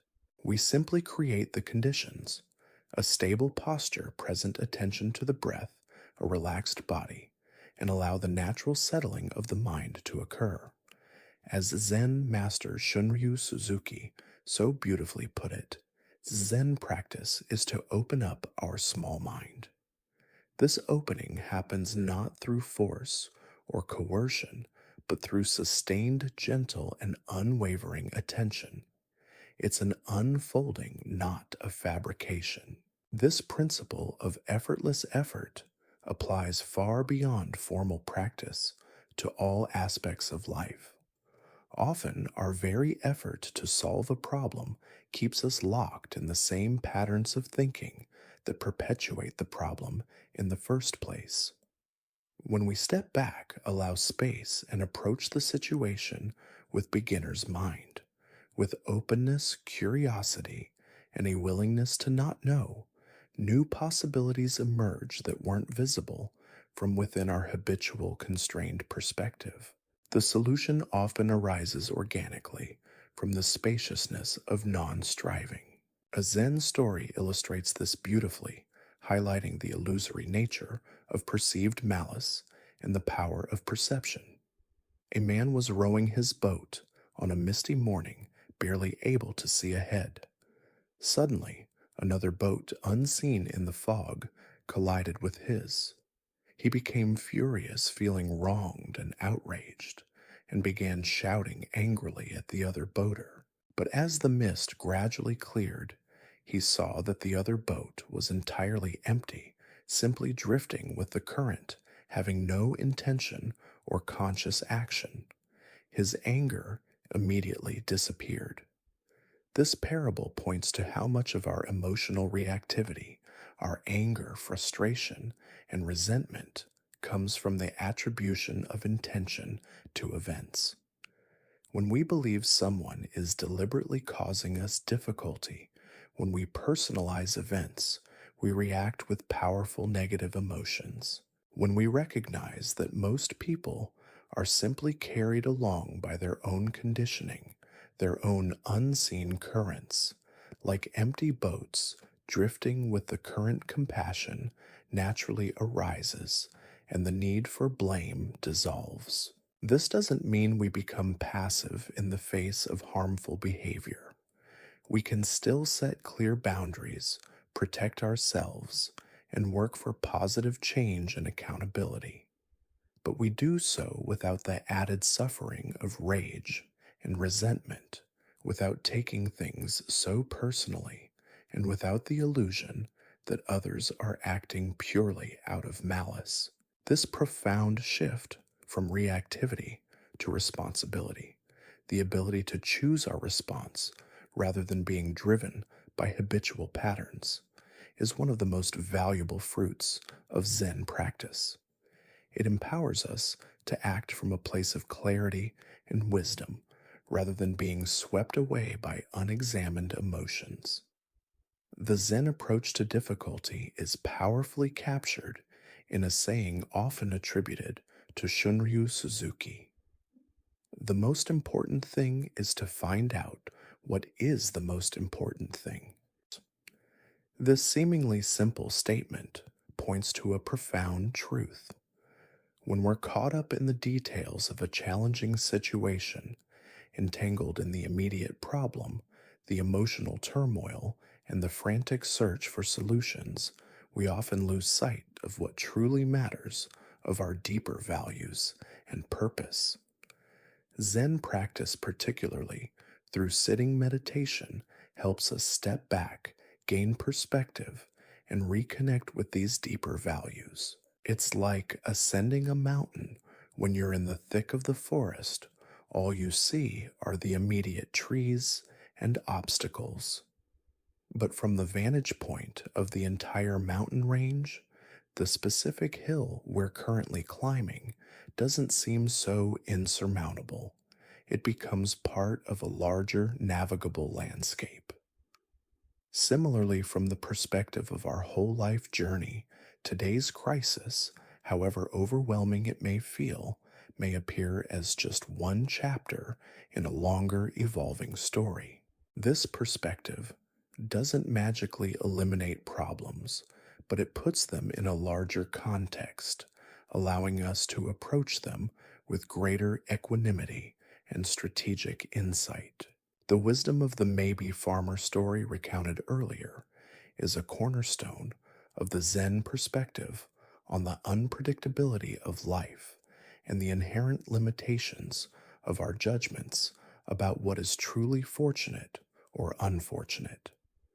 The story perfectly illustrates that events that seem disastrous in the moment may later reveal unexpected benefits, while apparent good fortune may lead to unforeseen difficulties. By suspending our quick, often emotionally charged judgments about the ultimate meaning of events, we remain open to life's unfolding with greater equanimity. This is not about becoming passive or fatalistic, abandoning all effort. We still make choices, take action, and work to create positive conditions for ourselves and the world. But we do so without the rigid attachment to specific outcomes that inevitably creates suffering when things don't go according to our plans. When confronted with life's constant changes and inherent unpredictability, We learn to dance with life as it actually is, rather than struggling against the reality of its impermanence. This is the art of skillful navigation within the stream of existence. The Zen approach to change is particularly valuable in times of transition and loss, which are inevitable aspects of the human experience. When something we've relied on, a cherished relationship, a secure job, our robust health, a stable living situation, is taken away, our natural human tendency is to resist, to cling to what was, and to lament the perceived loss. Zen reminds us that everything is always changing, that nothing remains the same from moment to moment. This is the teaching of impermanence anicca in Pali, one of the three fundamental marks of existence in Buddhism. Everything that comes into being eventually passes away. Relationships begin and end, careers rise and fall, bodies age and eventually die. Even seemingly eternal mountains are gradually wearing down through erosion or being built up through tectonic activity. Resisting this fundamental truth is a primary source of our suffering. When we cling desperately to how things were or how we want them to be, rather than accepting how they actually are in the present moment, we create immense inner tension and distress. It's like trying to hold back the tide with your bare hands, an exhausting and ultimately futile effort that only brings frustration. A powerful Zen story illustrates this understanding of impermanence. A master was given a truly beautiful and rare antique teacup made of the finest porcelain, a masterpiece of craftsmanship. He admired its beauty, but to the surprise of his students, he would regularly use it for everyday tea drinking. A student concerned about the risk to such a valuable and fragile object asked why he didn't save it for special occasions, protecting it from potential damage. The master replied, "Every moment is a special occasion, and this cup is already broken." By stating that the cup was already broken, he didn't mean it was physically damaged in that moment. He meant that the cup's eventual breaking was inherent in its very existence. It was born with the seed of its own destruction, as all things are. Recognizing this allowed him to enjoy it fully, without reservation, in the present, without the underlying tension and anxiety of trying to prevent the inevitable. This perspective doesn't mean we become careless or indifferent to what's valuable to us. We still take reasonable care of what we cherish, but we do so without the debilitating anxiety that comes from trying to freeze reality in place to prevent the natural, ceaseless flow of change. When we truly accept impermanence as the nature of all things, we are paradoxically able to love more deeply, enjoy more fully, and let go more gracefully when the time comes. This acceptance liberates us from the tyranny of attachment. This acceptance of change extends profoundly to our understanding of ourselves. Most of us carry a deeply ingrained sense of being a fixed, unchanging entity. This is who I am. These are my strengths and limitations. This is my personality. We construct elaborate mental stories about ourselves and then cling to them.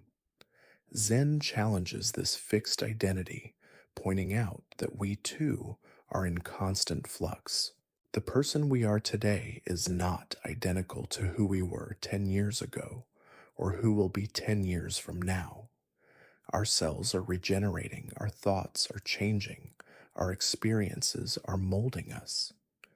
When we recognize this fluidity, this inherent dynamism of our being, we become more open to growth and transformation, less confined by our self imposed ideas about who we think we are. The rigidity of a fixed self image gives way to the liberating dance of constant becoming. A student once asked a Zen master, "What is the self?" The master replied, "The self is like a river. If you scoop up a handful of water from a river and ask, 'Is this the river?' the answer is both yes and no. It is part of the river, but the river is much more than what you hold in your hand, and even what you hold is constantly changing, the molecules of water moving, evaporating." He continued, "So too with the self. It is real, yet fluid, identifiable, yet constantly changing." This teaching points to what Buddhism calls the middle way, avoiding the extremes of both rigid, substantial identity, "I am definitely this fixed and unchanging," and nihilism, "There is no self at all, nothing exists." We possess continuity and patterns that make us recognizable to ourselves and others, allowing for memory and personal narrative. Yet we are also in constant evolution, never quite the same from one moment to the next. Understanding this truth liberates us from the prison of fixed identity. We are not confined to being who we've been in the past. We have the profound capacity to grow change, develop new capacities, and heal old wounds. Our nature is not set in stone, but is responsive to conditions, including the conditions we deliberately cultivate through spiritual practice and conscious choice. The Zen approach to difficulty is deeply rooted in the foundational teachings of the Four Noble Truths, which the Buddha first presented in his initial sermon after his awakening. These truths provide a clear, practical, and universally applicable framework for understanding and working with suffering, making them central to all Buddhist traditions, including Zen. The first noble truth is dukkha, suffering, unsatisfactoriness. It acknowledges that suffering exists as an inherent part of the human condition. This is not a pessimistic statement, but a realistic observation. We experience physical pain, illness, injury, aging, death, emotional distress, grief, anxiety, fear, anger, and a pervasive sense of unsatisfactoriness or dissatisfaction, even in seemingly pleasant circumstances. No human life is exempt from these realities. The question isn't whether we'll encounter suffering, but how we'll meet it when it arrives. Denying the existence of suffering or constantly trying to avoid it only leads to more suffering.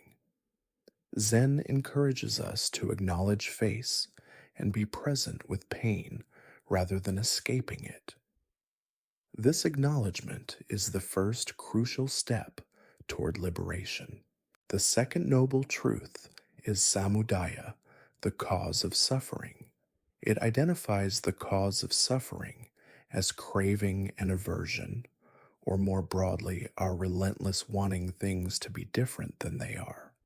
This includes craving for pleasure, success, recognition, security, and permanence, as well as aversion to pain, failure, criticism, insecurity, and change. It's the incessant grasping and pushing away, the desperate clinging to what we like, and the fierce resistance to what we don't that generates our psychological distress.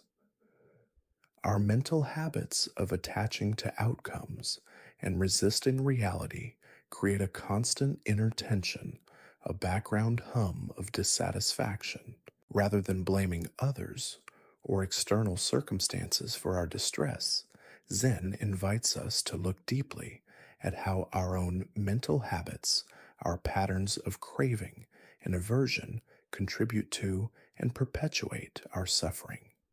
This is a radical shift from external blame to internal responsibility. The third noble truth is nirodha, the cessation of suffering. This offers the good news that liberation from suffering is possible. It's not a utopian fantasy, but a real attainable state of peace and freedom. If suffering is caused by craving and aversion, then the cessation of suffering comes from the cessation of craving and aversion. This doesn't mean becoming emotionless or indifferent, but releasing the grip of desire and resistance. It's about letting go of the need for things to be other than they are and resting in the inherent perfection of the present moment. This truth provides hope and motivation for the path, reassuring us that our efforts are not in vain and that genuine peace is within reach. The fourth noble truth is Magga, the path to the cessation of suffering. This outlines the practical path that leads to liberation.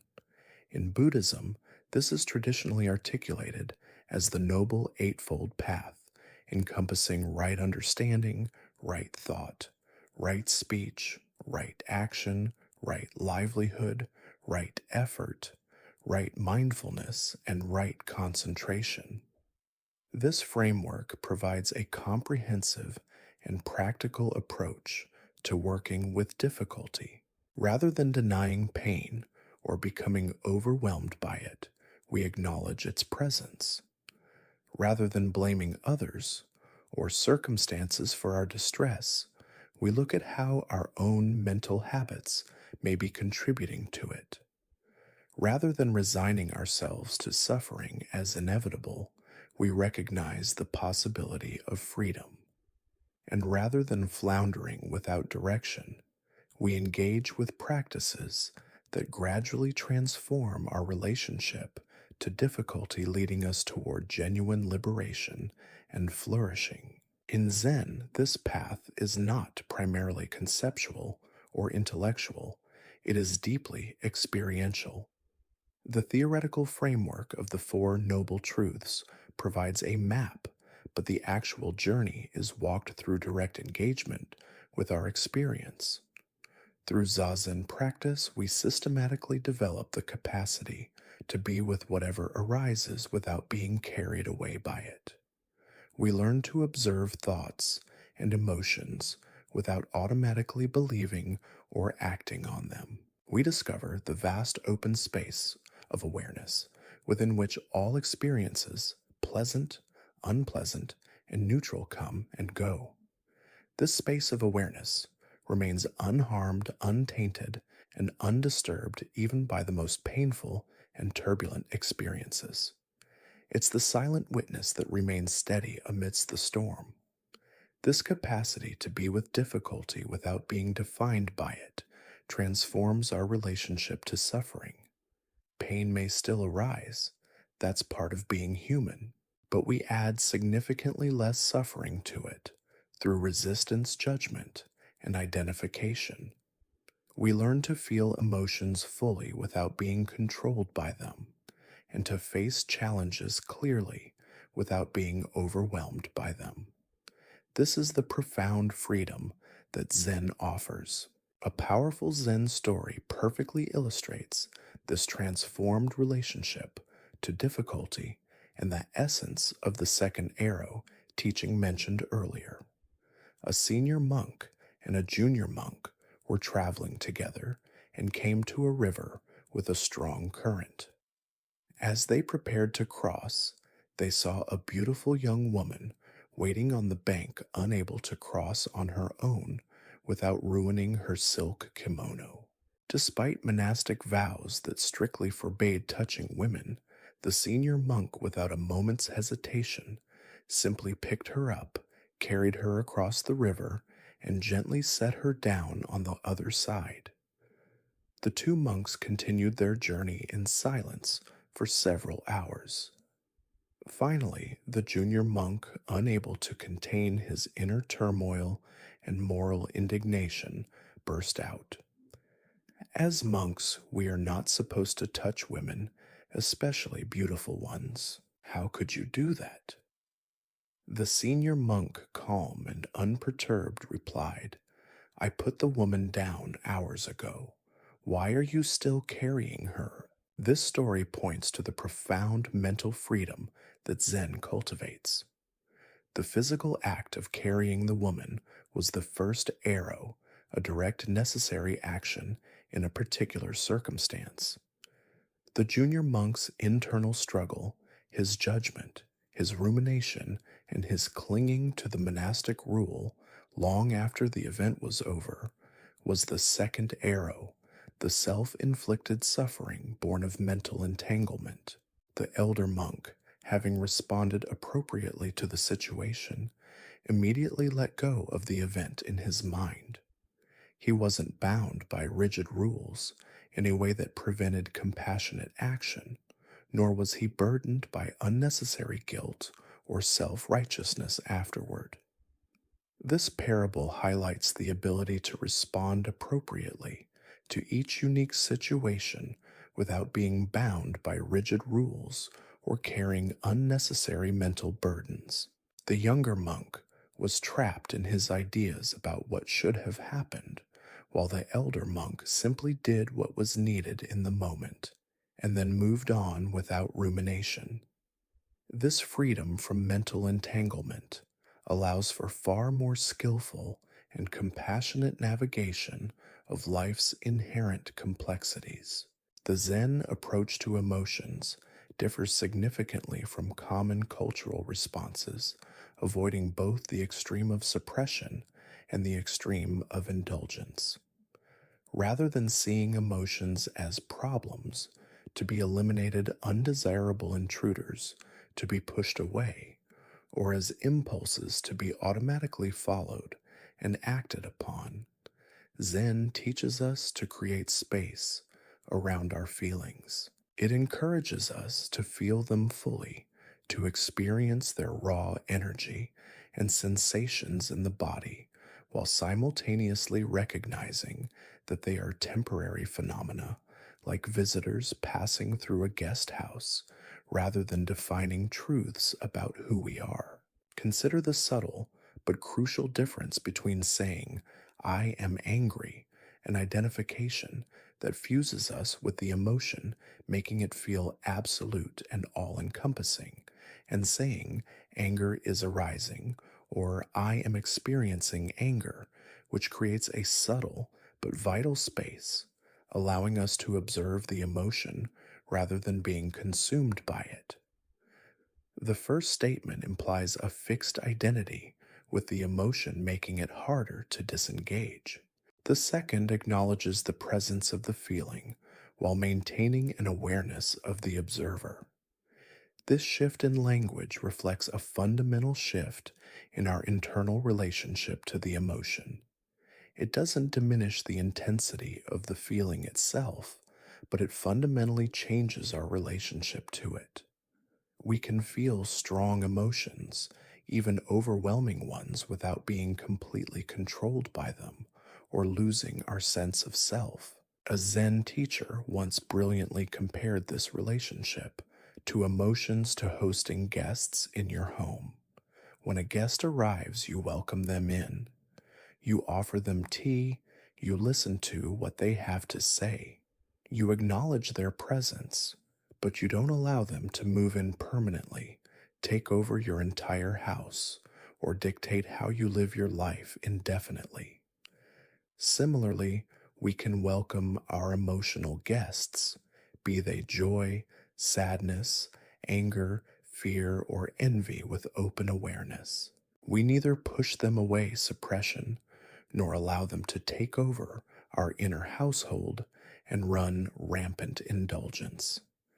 This welcoming stance toward all experience, even the uncomfortable ones, is captured in the 13th century Persian poet Rumi's famous poem, The Guest House. This being human is a guest house. Every morning, a new arrival, a joy, a depression, a meanness. Some momentary awareness comes as an unexpected visitor. Welcome and entertain them all. Even if they're a crowd of sorrows who violently sweep your house empty of its furniture, still treat each guest honorably. He may be clearing you out for some new delight. The dark thought, the shame, the malice. Meet them at the door laughing and invite them in. Be grateful for whoever comes, because each has been sent as a guide from beyond. This poem perfectly encapsulates the Zen attitude of non preference and radical acceptance. While we naturally have preferences, we typically enjoy pleasure more than pain, success more than failure, comfort more than discomfort. Attachment to these preferences creates immense suffering when life inevitably brings what we don't want. By practicing equanimity, the capacity to be with whatever arises without excessive grasping or aversion, without clinging to the pleasant or pushing away the unpleasant, we develop a profound inner freedom that doesn't depend on controlling external conditions. This doesn't mean becoming passive or indifferent to our lives. We still work to create positive conditions for ourselves and others, to mitigate suffering, and to strive for worthy goals. But we do so without the rigid attachment to outcomes that create suffering when things don't go according to plan. We learn to dance with life as it actually is flowing with its currents, rather than struggling against the reality of constant change and unpredictability. A Zen master was once asked, "What is the secret of your serenity?" He replied, "Wholehearted cooperation with the inevitable." This is not a philosophy of passive resignation or fatalism. Instead, it embodies a clear seeing acceptance of what cannot be changed, coupled with wise and skillful action in areas where we can make a difference. This wisdom is beautifully captured in the widely known Serenity Prayer. Grant me the serenity to accept the things I cannot change, the courage to change the things I can, and the wisdom to know the difference. In Zen practice, this wisdom arises not primarily through intellectual analysis, through endless logical deduction, but through the continuous development of clear perception, unobscured by our habitual patterns of thinking, our projections, assumptions, and desires. As we learn to see reality more directly, without the distorting overlay of our mental constructs, appropriate and skillful action arises naturally from that clear seeing, effortlessly and compassionately. It's an intuition born of deep presence. One of the most powerful teachings of Zen, intricately linked to the Four Noble Truths and the concept of the second arrow, concerns our fundamental relationship with suffering. The Buddha taught that life inevitably includes dukkha, often translated as suffering dissatisfaction or unsatisfactoriness. This isn't a pessimistic view of existence, but a raw, unflinching observation of reality. We experience physical pain from minor aches to debilitating illnesses, emotional distress, grief, anxiety, fear, anger, loneliness, loss of loved ones, possessions, opportunities, illness, which affects all bodies over time, and eventually death. No human life is exempt from these fundamental realities. The critical question isn't whether we'll encounter suffering, for we surely will, but how we will meet it when it arrives. This how is where Zen practice offers profound liberation. The conventional default approach in most cultures is to try relentlessly to eliminate suffering, to fix what hurts, to distract ourselves from pain, to arrange external conditions, so that discomfort never arises, to constantly pursue pleasure and comfort. While there's undeniable wisdom in addressing problems that can be solved, Sekiichi, seeking medical treatment for an illness, resolving a conflict through negotiation, much of life's suffering simply cannot be eliminated through external changes. people we love will still die. Our bodies will still age and become ill. Disappointments and losses will still occur regardless of our best efforts to control circumstances. To base our peace and happiness solely on the absence of these realities is to build our house on shifting sand. Zen offers a radically different approach. Rather than fruitlessly trying to eliminate suffering, we learn to meet it with kind awareness. We develop the inner capacity to be with pain without adding the additional, often self inflicted layer of suffering that comes from mental and emotional resistance. This doesn't mean we become passive in the face of injustice or problems that can be addressed. Zen has a strong tradition of engaged action. It means we stop fighting against the inherent vulnerability and impermanence of being human, accepting that discomfort is a natural part of life. The famous Zen teaching of the second arrow precisely illustrates this point. The Buddha asked a student, "If a person is struck by an arrow, is it painful?" The student replied, "Yes, it is." The Buddha then asked, "If the person is struck by a second arrow, is that even more painful?" The student replied, "Yes, of course." The Buddha then explained, "In life, we cannot always control the first arrow. However, the second arrow is our reaction to the first. This second arrow is optional." This teaching clearly delineates the difference between primary pain, the inevitable discomforts of life from physical illness, injury, or loss to disappointment, and the sting of criticism, and the secondary suffering we layer on top of it through our resistance, judgment, self pity, blame, and the endless narratives we construct around the initial event. The first arrow may be unavoidable. It's simply a fact of existence. But the second arrow, which often inflicts far greater and longer lasting pain, is entirely optional. It depends entirely on how we meet the initial experience. Through dedicated Zen practice, we develop the capacity to feel the first arrow fully without shooting ourselves with the second. We learn to be with pain without amplifying it through resistance to face difficulty, clearly without adding the overwhelming burden of "this shouldn't be happening," "this is unfair," or "I can't bear this."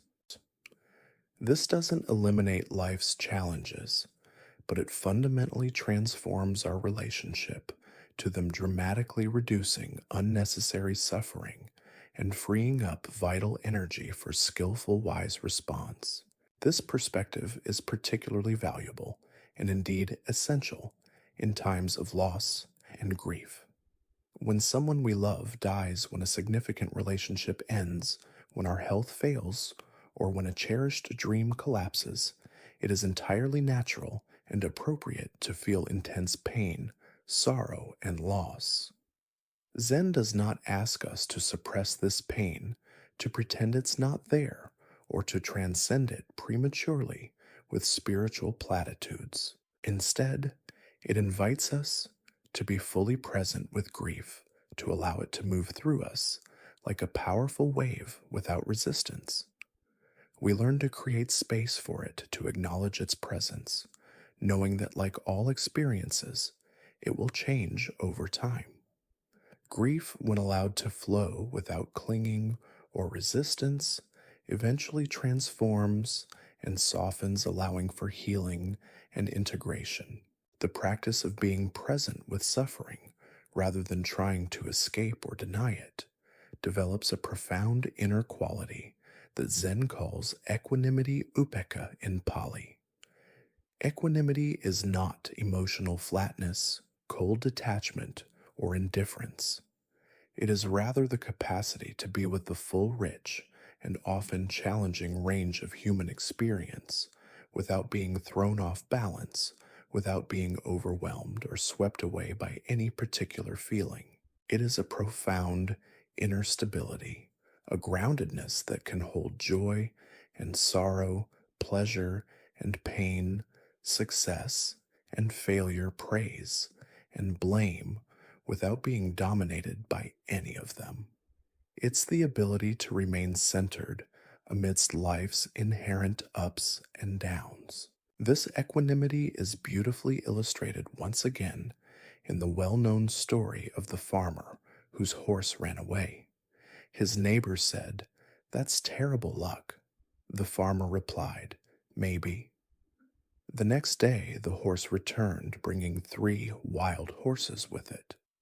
"How wonderful!" exclaimed the neighbor. "Maybe," responded the farmer. The following day, the farmer's son tried to ride. One of the wild horses fell off and broke his leg. "What a tragedy," sympathized the neighbor. "Maybe," said the farmer. A week later, military officials came to the village to draft a young man into the army, but the farmer's son was passed over because of his broken leg. "What good fortune," remarked the neighbor. "Maybe," said the farmer. This story repeated here for emphasis, due to its central importance, points powerfully to the inherent limitations of our judgments about what is fortunate or unfortunate. Events that seem disastrous in the moment may later reveal unexpected benefits, while apparent good fortune may lead to unforeseen difficulties. By suspending our quick, often emotionally charged judgments about the ultimate meaning of events, we remain open to life's unfolding with greater equanimity. This equanimity doesn't arise from a philosophical or intellectual detachment, but from intimately contacting the changing fluid nature of all experience. As we observe through consistent practice how sensations, emotions, and thoughts continually arise and pass away within our awareness, we develop less identification with any particular fleeting state. We recognize that pleasant experiences will inevitably end while difficult ones will not last forever. This recognition allows us to be more fully present with whatever is happening without excessive grasping or aversion, allowing life to flow through us without resistance.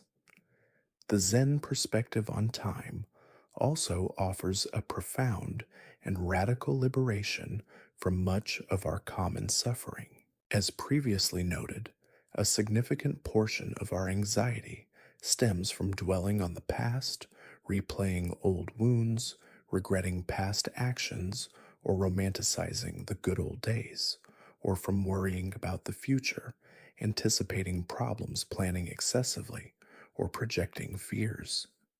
This constant mental time traveling causes us to miss the life that's actually available to us, the only life that truly exists, which is the present moment. While conventional time, measured by clocks and calendars, has its undeniable place in coordinating our activities and organizing our lives, meetings, deadlines, appointments, Zen points to a fundamentally different experience of time. What some teachers call being time uji in Japanese, a concept central to Dogen's philosophy. This being time isn't measured in hours, minutes, or seconds, but in the depth of presence we bring to each moment. A single moment experienced with complete and unfragmented attention may contain more aliveness, more richness, and more profound meaning than years lived on autopilot, rushing from one thing to the next without truly inhabiting any of them.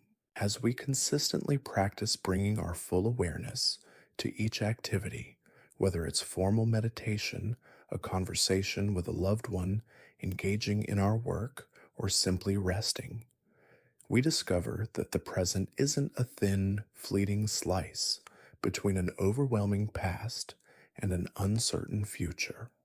Instead, it is a vast multidimensional dimension of experience that has its own inherent richness and fullness.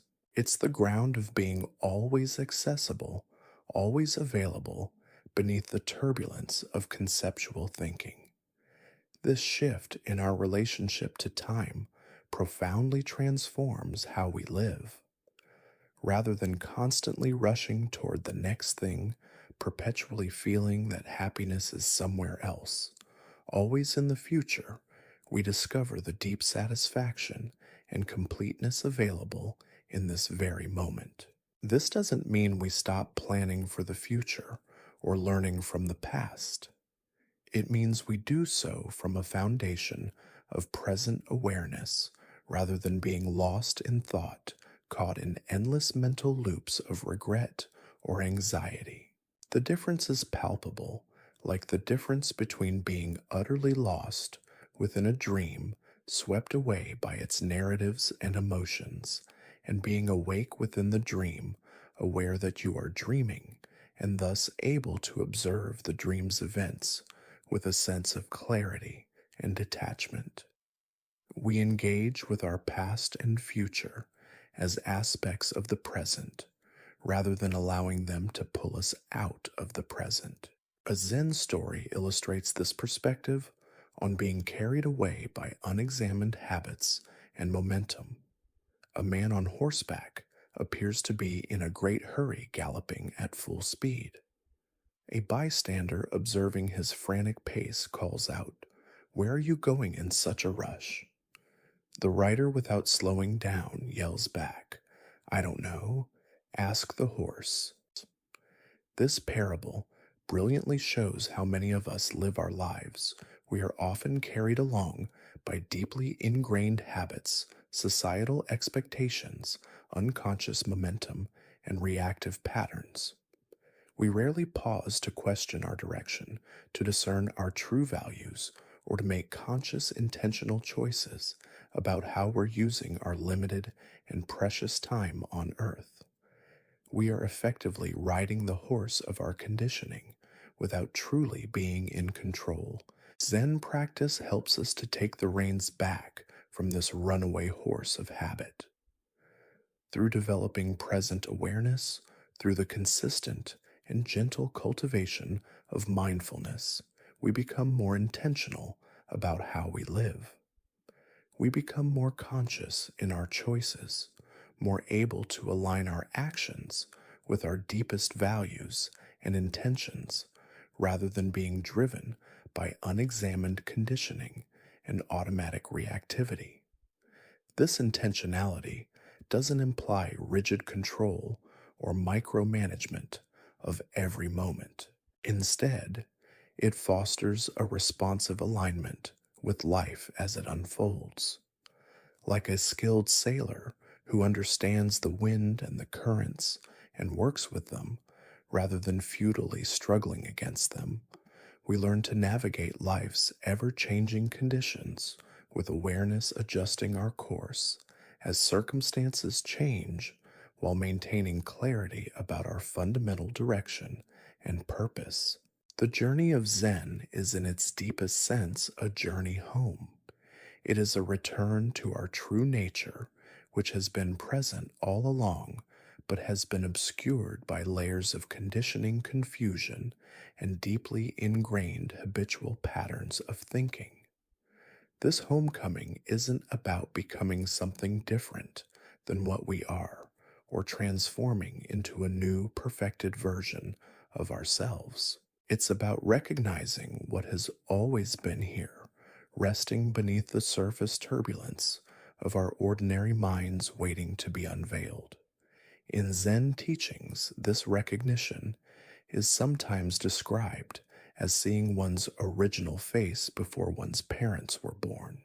This enigmatic phrase points to that in us, which precedes our personal history, our socialization, even our biological inheritance. It points to the timeless, boundless ground of being that is both intimately personal and vastly transcendent of our individual identity. This ground of being isn't some mystical, elusive concept separate from everyday life. On the contrary, it is the very awareness in which all experience arises, the fundamental fabric of reality itself. It's closer than our breath, more intimate than our thoughts, yet impossible to grasp or conceptualize with the thinking mind.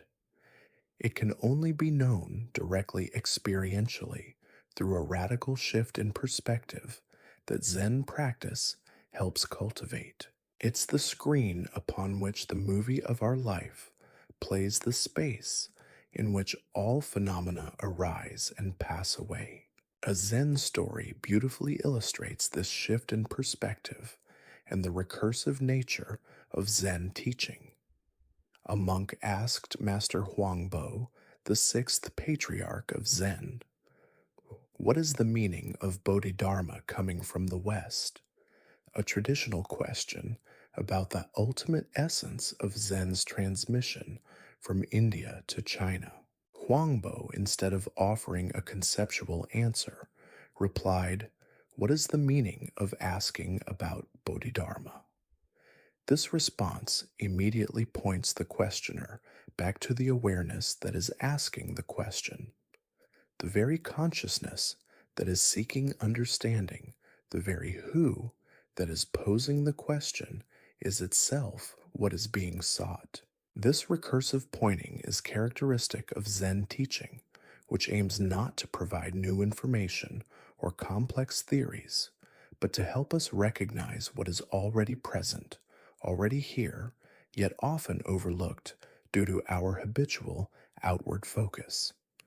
As one Zen saying vividly puts it, it's like riding an ox in search of an ox.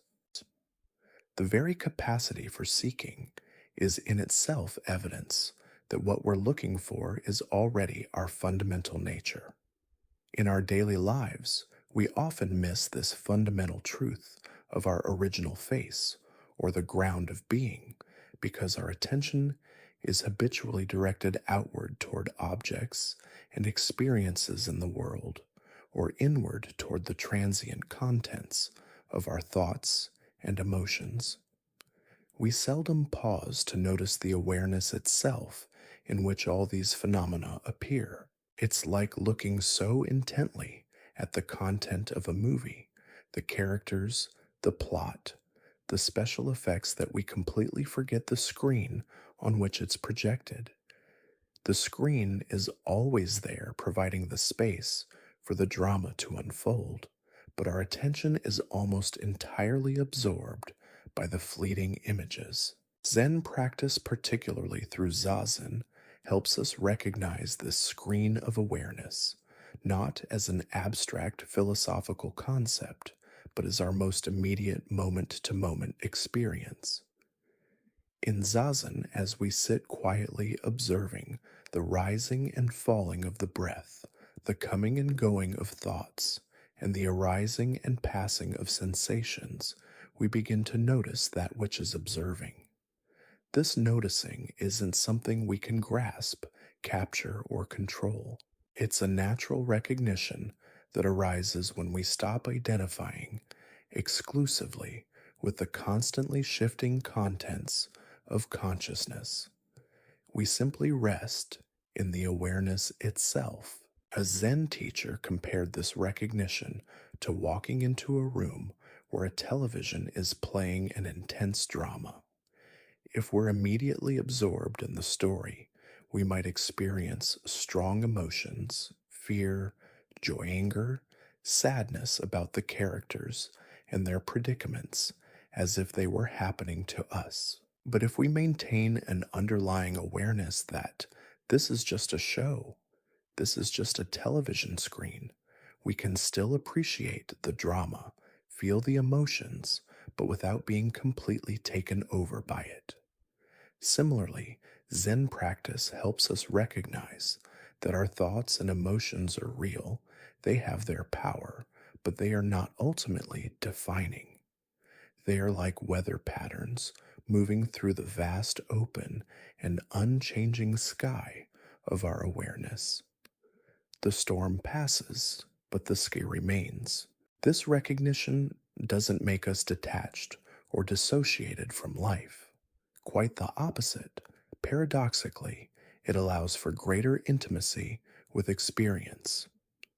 When we're not identified with every thought and feeling that arises, when we're not constantly struggling against the flow, we can be with experience more directly without the overlay of self referential thinking that creates a sense of separation. We discover that we are both the awareness and the experience within it, both the sky and the weather. This non dual understanding is at the heart of Zen. It's profoundly expressed in the Heart Sutra's enigmatic teaching that form is emptiness, emptiness is form. This isn't a statement that denies reality, it's a statement that reveals its true nature. Form refers to the physical, tangible, manifest aspects of reality our bodies, trees, mountains, clouds, sound, sights, thoughts, emotions. Emptiness sunyata in Sanskrit refers not to nothingness, a void or an absence of existence.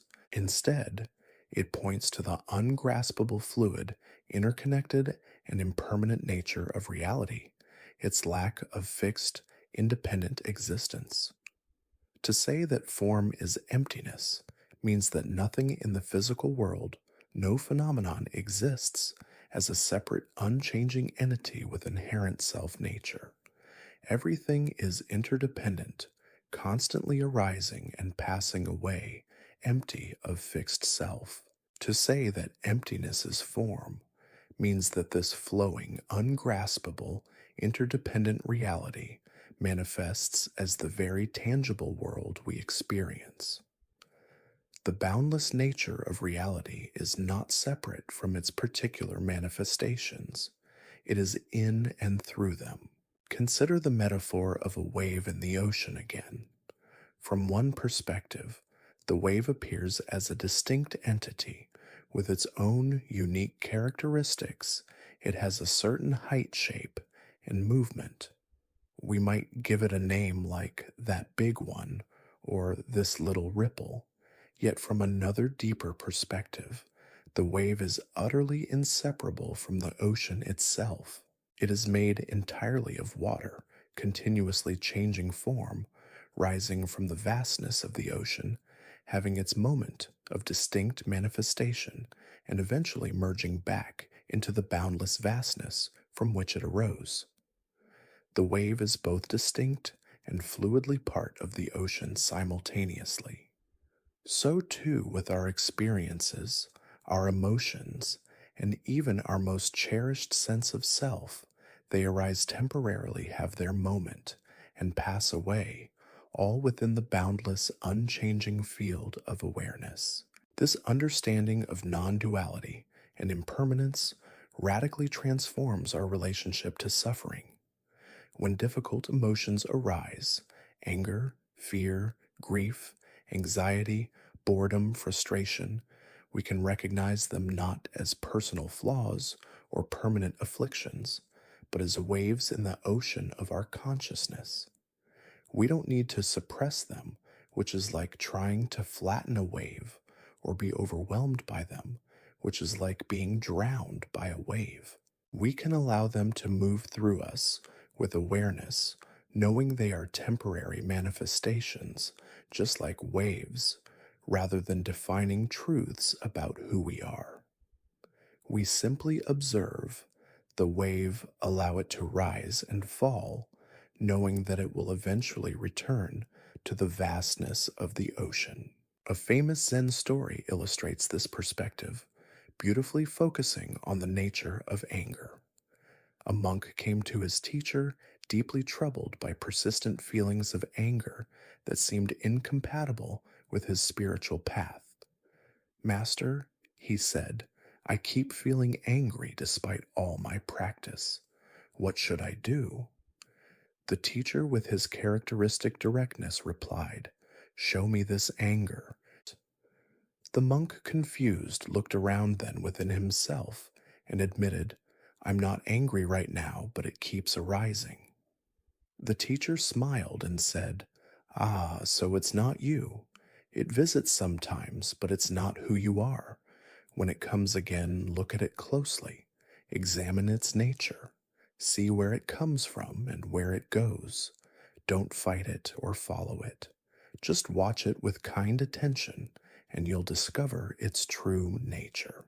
This teaching points to a profound shift in how we relate to our inner experience. Instead of identifying with emotions as who I am angry, or rejecting them as unwanted intruders, I shouldn't be angry, we learn to observe them with curiosity, compassion, and a sense of spaciousness, recognizing them as temporary visitors in the guest house of consciousness. The 13th century Persian poet Rumi, whose mystical teachings often echo Zen insights, captured this attitude beautifully in his celebrated poem, The Guest House. As quoted earlier, the poem advises, this being human is a guest house. Every morning a new arrival, a joy, a depression, a meanness. Some momentary awareness comes as an unexpected visitor. Welcome and entertain them all. Even if they're a crowd of sorrows who violently sweep your house, empty of its furniture, still treat each guest honorably. He may be clearing you out for some new delight. The dark thought, the shame, the malice. Meet them at the door laughing and invite them in. Be grateful for whoever comes, because each has been sent as a guide from beyond. This welcoming stance toward all experience, the pleasant, the unpleasant, and the neutral, is at the very heart of Zen practice. It doesn't mean passively accepting harmful situations or indulging destructive impulses. Rather, it means meeting each experience with an open awareness that allows us to respond skillfully rather than react habitually. This is a crucial distinction. When we react, we are often driven by unconscious conditioning, fear, or anger. When we respond, we are making a conscious choice from a place of presence and clarity. Consider how differently we might handle anger when recognized as a temporary visitor rather than a defining identity. Instead of saying, I am angry, identification, or I shouldn't be angry, rejection, we might simply notice anger is arising observation. This subtle shift creates a crucial space for choice. We can feel the bodily sensations of anger, the heat, the tension, the surge of energy without automatically acting from that state or judging ourselves for experiencing it. This capacity to be with experience without being defined by it is developed through consistent, regular meditation practice. As we sit quietly observing the breath and allowing thoughts and emotions to come and go without following them, we're training ourselves in a new relationship to experience one based on spacious awareness rather than automatic identification or outright rejection. This training gradually extends beyond formal meditation sessions into everyday life. We begin to notice the precious space between stimulus and response, the moment of choice that exists before we react. We develop the capacity to pause to breathe and to ask ourselves what's needed here rather than being driven by habitual patterns. We discover over and over again that true freedom isn't found in controlling circumstances or making them perfect, but in how we meet whatever arises within those circumstances. This is the ultimate liberation, the freedom to choose our response, regardless of the external conditions. A powerful Zen teaching story vividly illustrates this freedom that arises from a conscious and skillful engagement with present reality, rather than being bound by rigid ideas or lingering mental burdens. Two monks, a senior and a junior, were traveling together along a muddy road after a heavy rain. They came upon a beautiful young woman standing on the bank of a swollen river, unable to cross on her own without ruining her delicate silk kimono. Though monastic vows strictly forbade monks from touching women, particularly beautiful ones, the senior monk, without a moment's hesitation or a word, simply picked her up, carried her across the strong current, and gently set her down on the other side. The two monks then continued their journey in silence for several hours. Finally, the junior monk, unable to contain his inner turmoil, confusion, and moral indignation, any longer burst out, "How could you carry that woman? We are not supposed to touch women, especially beautiful ones." The senior monk, calm and unperturbed, replied, "I put the woman down hours ago. Why are you still carrying her?" This story encapsulates the profound mental freedom that Zen cultivates. The senior monk responded appropriately and compassionately to the immediate situation, recognizing the woman's need. Once the action was complete, he released it completely from his mind. He was not bound by the rigid rule in a way that prevented skillful and compassionate action, nor was he burdened by unnecessary guilt, self righteousness, or rumination afterward. The junior monk, in contrast, was still carrying the woman hours later, not physically, but mentally. He was trapped by his internal judgments, his rigid adherence to rules, and his inability to let go of the past event. This parable highlights the ability to respond authentically and appropriately to each unique situation as it arises without being bound by rigid mental constructs or continuing to carry unnecessary burdens of thought judgment or unresolved emotion. This freedom from mental entanglement allows for far more skillful and compassionate navigation of life's inherent complexities. This mental freedom doesn't come from abandoning ethics or acting irresponsibly.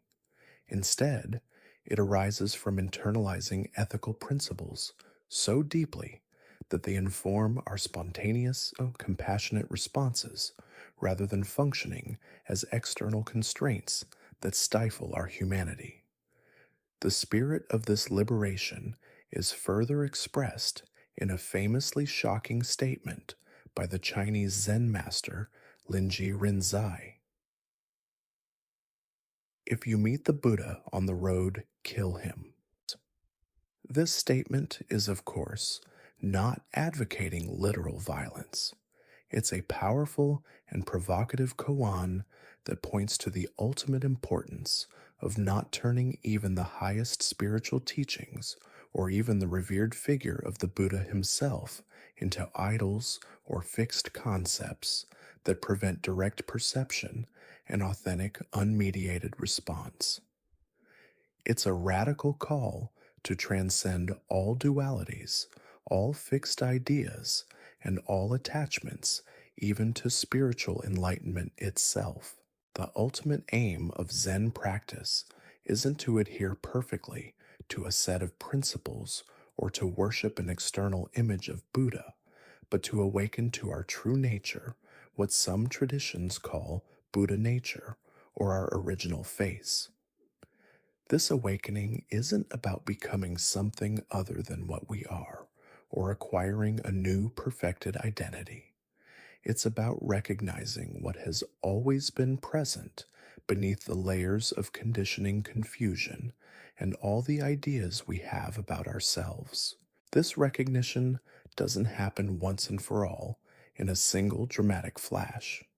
Instead, it occurs in moments, in glimpses, gradually becoming more stable and informing more of our life as we continue to practice. The Zen path is not about reaching a final static destination, but about an ongoing process of awakening, of seeing more and more clearly the nature of reality and our place within it. It's a continuous unfolding, a deepening of insight and compassion. In our modern context, where many spiritual seekers are not monastics living in isolated monasteries, but lay people balancing complex lives with work, family, and social responsibilities, Zen offers particular and timely wisdom. It doesn't ask us to renounce the world to withdraw from its challenges or to escape its demands. On the contrary, it encourages us to engage with it more fully and clearly. It doesn't compartmentalize spiritual life, setting it apart from our ordinary mundane existence. Instead, it radically reveals the sacred dimension of everyday activities, demonstrating that enlightenment is found not outside of life, but within its very fabric. Consider how this perspective might fundamentally transform our relationship to work.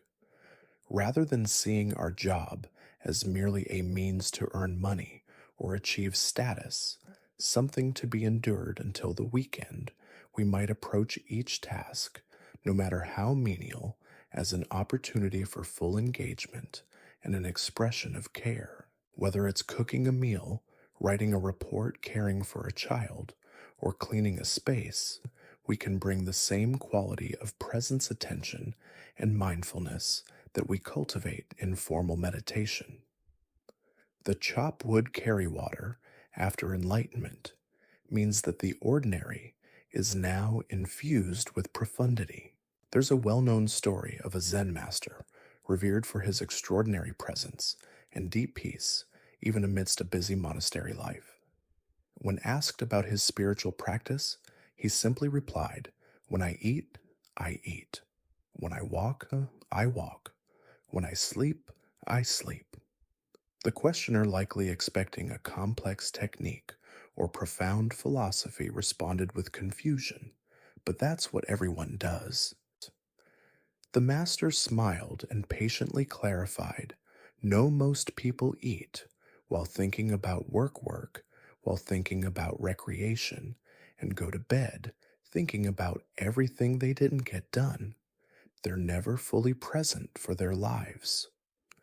This complete presence, this wholehearted engagement with the activity of the moment, is truly at the heart of Zen practice. It's not about achieving some special altered state, but about removing the veils that prevent us from experiencing the extraordinary richness of ordinary life.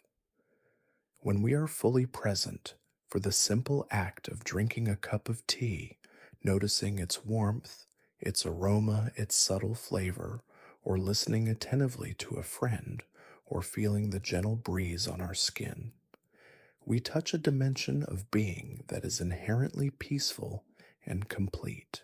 The extraordinary is revealed not by seeking it elsewhere, but by seeing the ordinary with fresh eyes.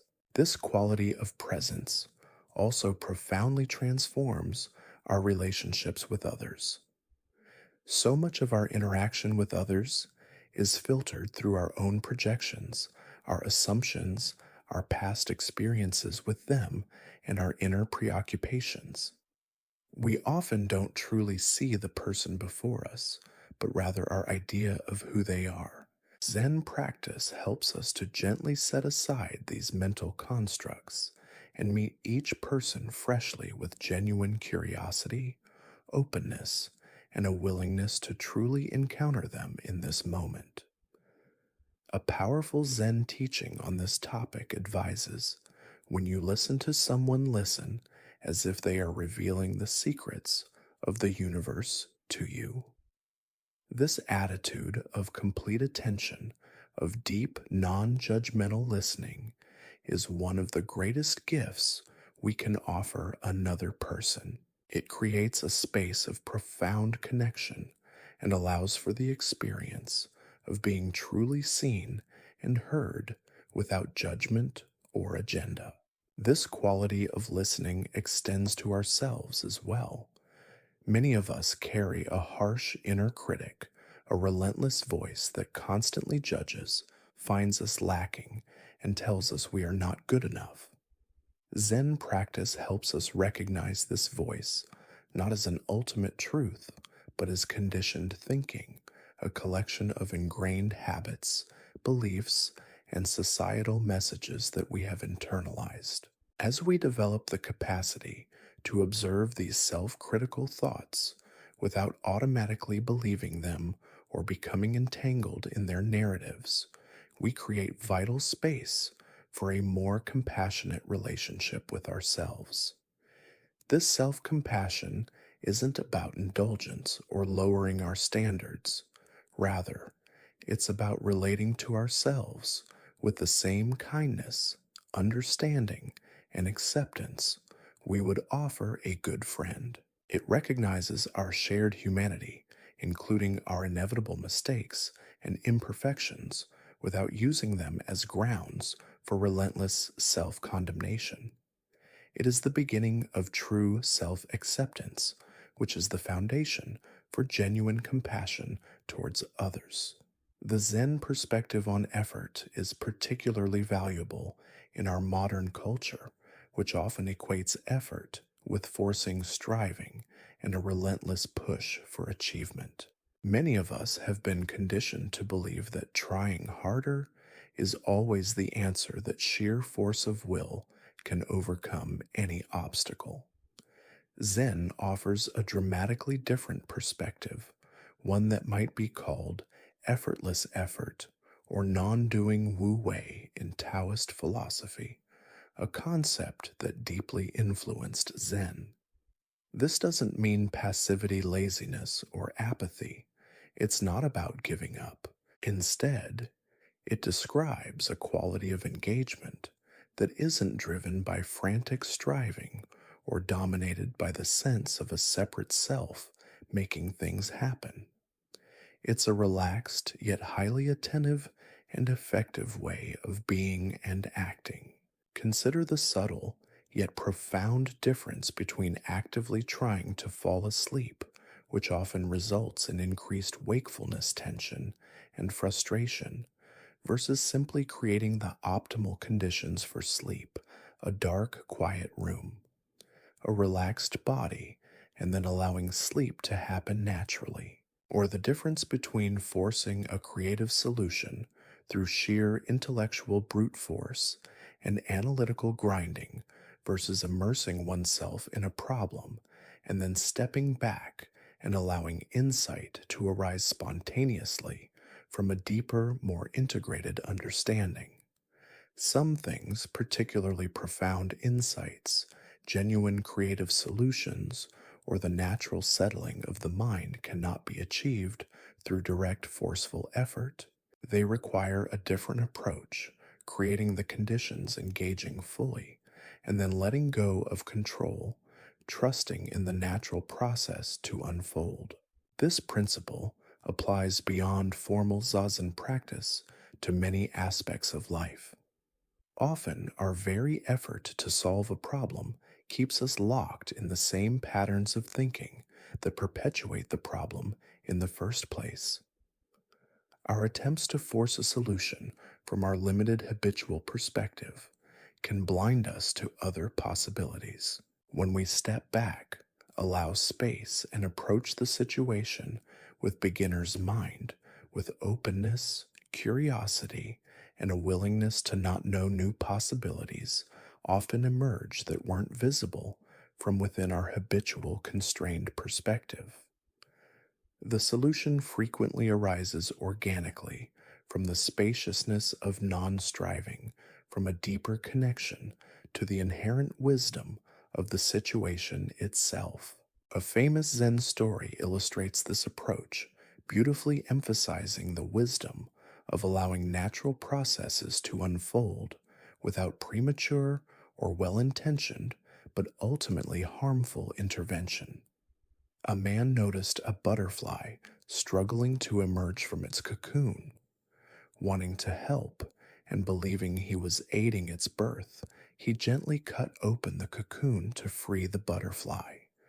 To his dismay, the butterfly's wings were shriveled and undeveloped, and it was unable to fly. What he didn't realize was that the very struggle to emerge from the cocoon was nature's crucial way of forcing fluid into the butterfly's wings, strengthening them and preparing them for flight.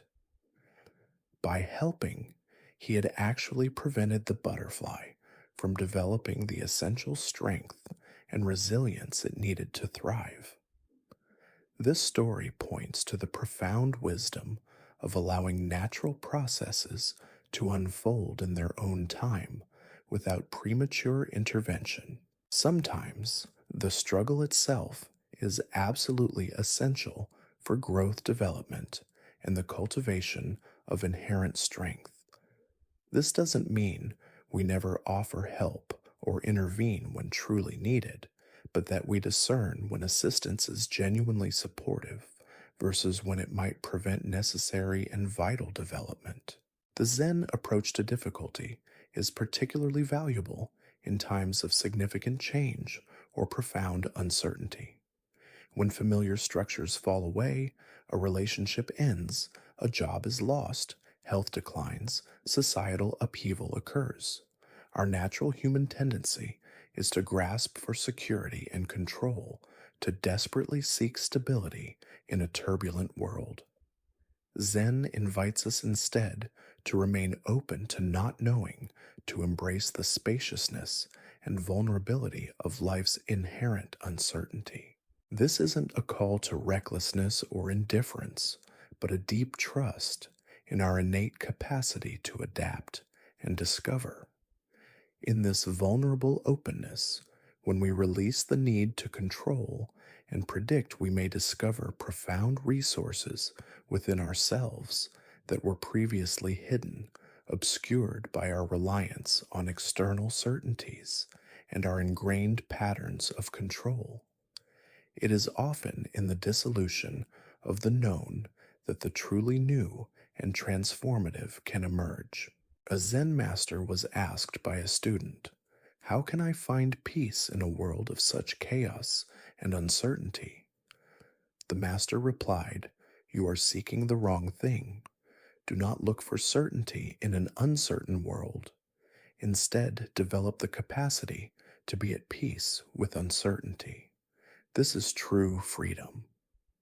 This teaching doesn't dismiss the very human desire for security or the practical need for stability in our lives. Instead, it points to a deeper, more enduring security that isn't dependent on controlling external conditions, which are inherently uncontrollable.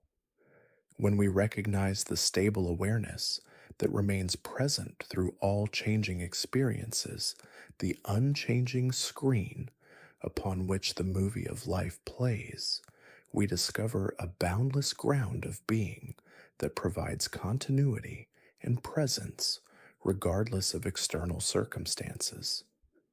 This inner stability becomes our true anchor. This understanding is particularly relevant in our modern world, where change is accelerating at an unprecedented pace, and traditional sources of stability, long-term employment, geographical roots, stable social structures are increasingly rare or constantly being reshaped. The capacity to remain centered amidst this accelerating change, to navigate uncertainty with clarity rather than paralyzing fear, becomes an essential life skill, arguably the most crucial skill for thriving in the 21st century. The Zen perspective on death offers profound wisdom for confronting our own mortality, a universal human experience that many cultures avoid or deny. In numerous societies, death is a taboo subject, something to be feared, avoided, or conceptualized as the ultimate defeat. This avoidance often creates an undercurrent of anxiety throughout life, subtly affecting how we live and preventing us from fully embracing the present. Zen takes a radically different approach, encouraging direct and conscious contemplation of death not as a morbid fixation, but as a powerful way to clarify what truly matters, to shed what is trivial, and to deeply appreciate the preciousness of life. A Zen story tells of a wealthy man who spent his entire life accumulating possessions, status, and power, tirelessly pursuing external markers of success while neglecting his family, his relationships, and his own inner well being. When he was diagnosed with a terminal illness, suddenly faced with his impending end, he realized with stark clarity that none of his achievements, none of his material wealth could accompany him beyond death. In his final months, stripped of these external illusions, he discovered what truly mattered: the profound love of his family, the breathtaking beauty of the natural world, the simple peace of a quiet mind, and the profound connection he felt in moments of presence. Though his time was short, he found greater fulfillment and meaning in those last months than in decades of relentlessly chasing external success. This story points to how the recognition of our mortality can serve as a powerful catalyst to clarify our priorities, align our actions with our deepest values, and free us from trivial concerns and endless striving. When we remember that our time is limited, we are less likely to waste it on resentment, pointless conflict, or pursuits that do not genuinely align with our deepest spiritual and human values. Zen monasteries traditionally include regular contemplation of death as an integral part of training. This isn't to create fear, despair, or morbid preoccupation. Rather, it serves to penetrate the illusion of permanence that keeps us living superficially distracted by trivialities and clinging to what is ultimately transient. As one potent Zen saying puts it, die before you die and be completely free. This enigmatic instruction points to the profound freedom that comes from letting go of our attachment to a fixed self image, to our egoic identities, and to our expectations of continuity before our physical death. It's a spiritual death of the small self, releasing the limiting identities we've constructed throughout our lives and discovering the boundless, unchanging awareness that remains our true nature. This contemplation of death also profoundly heightens our appreciation for the gift of life. When we truly understand, not just intellectually, but in our bones, that each day is not guaranteed, that each encounter with a loved one could be our last, that each breath is a fleeting miracle, then ordinary moments take on extraordinary significance. A meal shared with family, a quiet conversation with a friend, the simple experience of breathing and moving our bodies, the sensation of walking barefoot on grass. These seemingly mundane occurrences become occasions for profound gratitude, awe, and wonder. Life is no longer taken for granted. It is savored as a precious, transient gift.